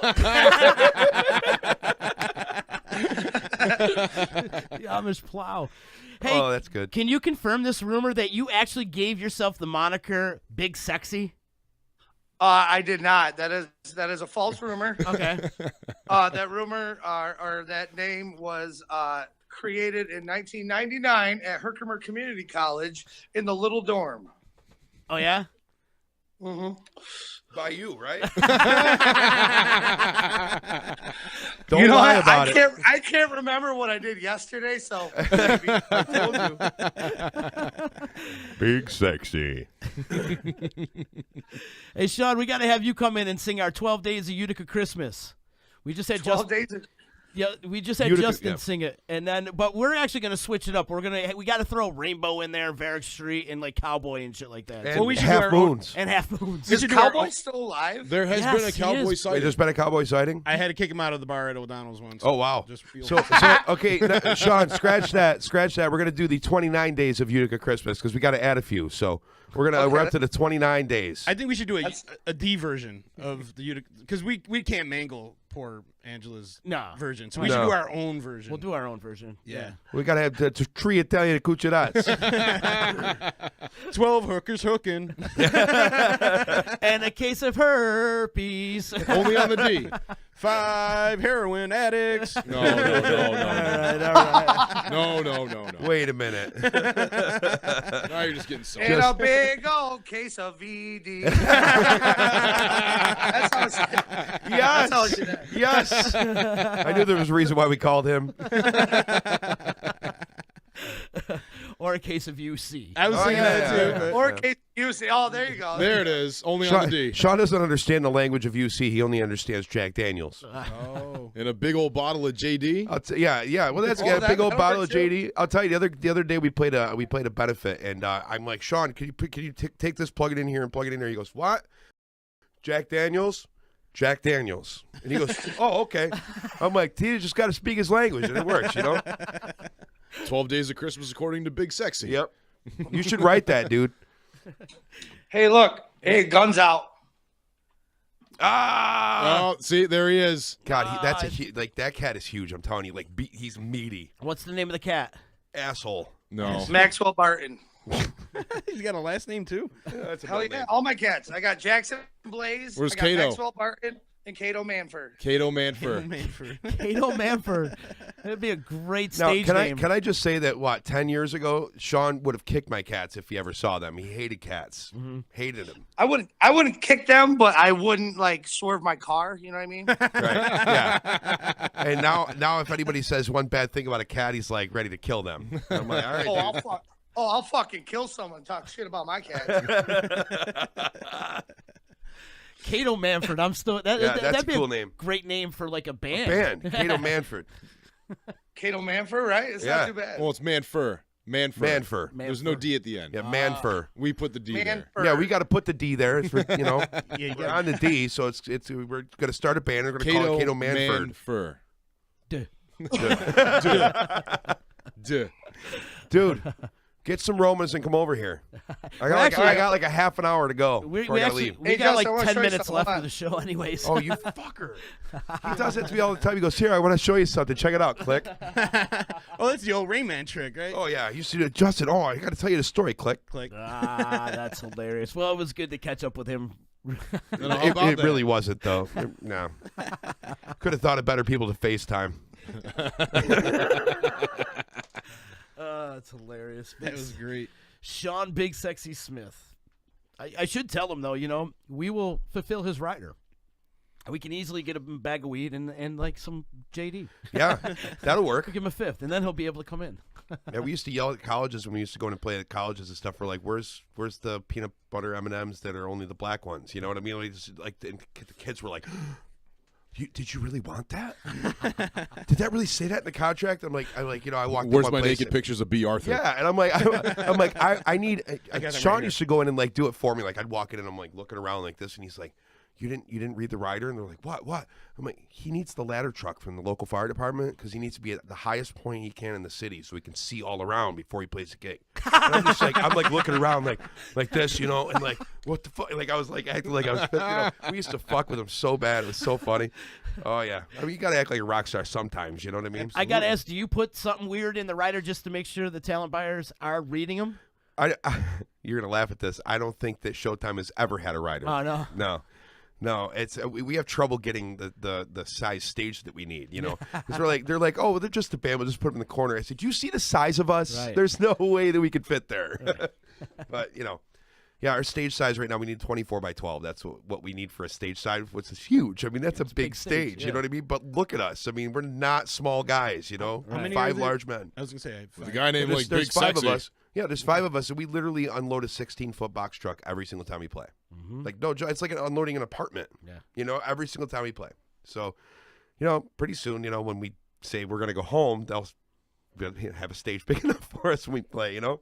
But it's about the size. But that's it. I mean, really, other than that, I mean, we got to the point where we bring our own waters and stuff or drinks because we just it's not worth it. So size matters. Oh, yes. Yes, always matters. There was a band I had back at the EC I can't remember who it was, but I was reading their rider, and it said they wanted a package of black socks. And I'm like, there ain't no way I'm getting this asshole package of black socks. So I called them up. I'm like, hey, what's up with these black socks? He goes, oh, we put that in there just to make sure you're reading it. That's an old Van Halen trick, though. That's what Van Halen, that whole thing with the brown M&Ms thing, it was a joke. They didn't really want only the brown M&Ms. It was just to make sure people were reading the rider, so. But maybe they're gonna do it like socks on the cock or something like that. That's a Chili Peppers. Right. Yeah. Maybe. I don't know. That's me when I go to bed. I don't know. You might have had some people like that at the EC at some point. But thousands. That was all of us. I'll tell you, but my favorite memory from the EC I have to talk about is the Rubin Time show. The very first one, the very first Rubin Time show we ever did. It was Rubin James and Showtime, and. I think that we did, they played a set, we played a set, and then we did a set all together. And it was back when Rocky was in the band. And Jose showed up to the show. And so there's 11 people on stage. There's 2 bass players. There's 3 guitar players. It's like insanity on the stage. On the EC stage. Yeah, and we're playing Number 41 by the Dave Matthews Band, and Jose's like standing there watching, and Jared Pesdak, everybody knows Jared. Yeah. Jared just takes the bass off and puts it down and goes, "Go play." So Jose's like, "Oh shit!" Grabs the bass and picks it up and plays the rest of the song. We hadn't played with him. He had left the band at that time, so we hadn't played with him in forever. And he just we had a blast. But that was so much fun. Like you had the green room, and it was just no other place around has that. And I mean, I don't think bars realize how much bands appreciate when they have their own area. Yep. You know, because it's tough. It really is because. You know, I mean, even at Saranac, they have that backstage area. I don't go out front in Saranac. It's not because I don't like people. I have an anxiety. I really do. I have an anxiety that with like lots of people. I can't be in a crowd full of lots of people, you know, because, you know, I lose my mind. So any chance I can get backstage or, you know, be that just. I'm right with you. You know what I mean? It's just, I know exactly what you mean. And I think there's a lot of other musicians that are like that, you know. And it's not anytime that you want to meet somebody backstage, you want to talk to somebody that you're a fan of, and they don't want to talk to you. It might not be that they don't want to talk to you; they just don't want to be out with everybody that's out there. You know what I mean? It's like and also it takes you a little bit to come down, especially after the gig. Oh my God, yeah. You know, there's this come down period because you're on cloud 9. I say it all the time. There's nothing better than playing music in front of a huge crowd. No. And you're on cloud 9, and you have to come down when you're off that stage. It takes a while, and like for people to get in your face and like want to talk and like I need my space right now. Yeah, like, yeah. You know, because I mean, you know, playing music is like a drug. I really believe that there's 100%. A high associated with it, and there's an addiction associated with it too. I mean, I'm completely addicted to music. I mean, and not even music. I'm addicted to that feeling of playing on the stage in front of all those people. You know, being away from them because I do have the anxiety of lots of people. But being on that stage, I feel like there's like a small area of space between us and the crowd. You know, which is okay, and I guess that's why I can do that.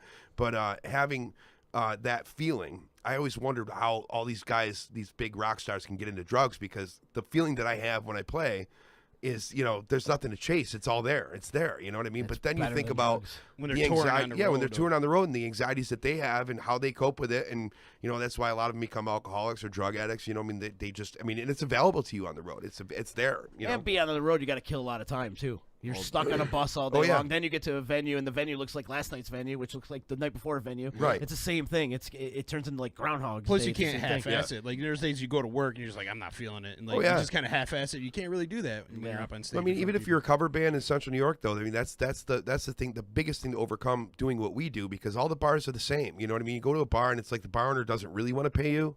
You know, it's hoping that you fuck up, hoping that you do something wrong, hoping that you don't bring in people so that they have any excuse not to pay you. And it's not their fault. It's just they're business people, just like we are. We're trying, and you know, we've always tried going in and saying, hey, you know, we want the bar to make money. We want to play to people. You want people to drink. You know, and so if you want to pay us less money, then and you know, there's not a lot of people, have us cut early. I have no problem. You know. Taking some money off or whatever, and the one hand washes the other thing. But the same thing, like you were just talking about, you know, you go in there, same bar over and over again. Some days you have bad days, but you can't let that show on stage. It can't. It just doesn't. You know, doesn't work for anybody. It's not good business. You know. So exactly. Then you got like the post show blues. You know, oh God! You haven't played a show in a long time, you know. And then I don't know what that feels like. Unfortunately, I don't know what that feels like. But it's I've heard that it's horrible. Like really, like seriously, I heard it's like horrible because once you get bit by that music bug, it's like, and you perform in front of people, it never leaves you, and you strive for that forever. That's all you want to do, you know. It was great, man. I used to love playing in a band. I wish I was in, you know, such a syndicated band as Showtime. You know, it's like such as, you know, being able to have notoriety to play all the time. Right. You can take it for granted sometimes, though. You know what I mean? You play the same places, like we were just talking. You know, play the same places, and then all of a sudden it'll hit you, and you just sit there and you're like, you know, why the fuck am I in a bad mood right now? I'm playing music, you know. Right. I feel like you guys are like at every Saranac Thursday, like playing somewhere. Yeah, well, that's funny you say that because it used to be back in, I think we talked about this last time I was on, back in like the 70s and 80s, like bands kind of didn't get along. You know, they were like rivals with each other, and there was all these rivalries and stuff going on. You're playing all their songs, man. Yeah, and like all that stuff. But now, I mean, it's like, I think that with all the bars kind of disappearing and the live music venues kind of disappearing, that we're all realizing we're in the same boat. We're all there trying to do the same thing, and you know, we're not.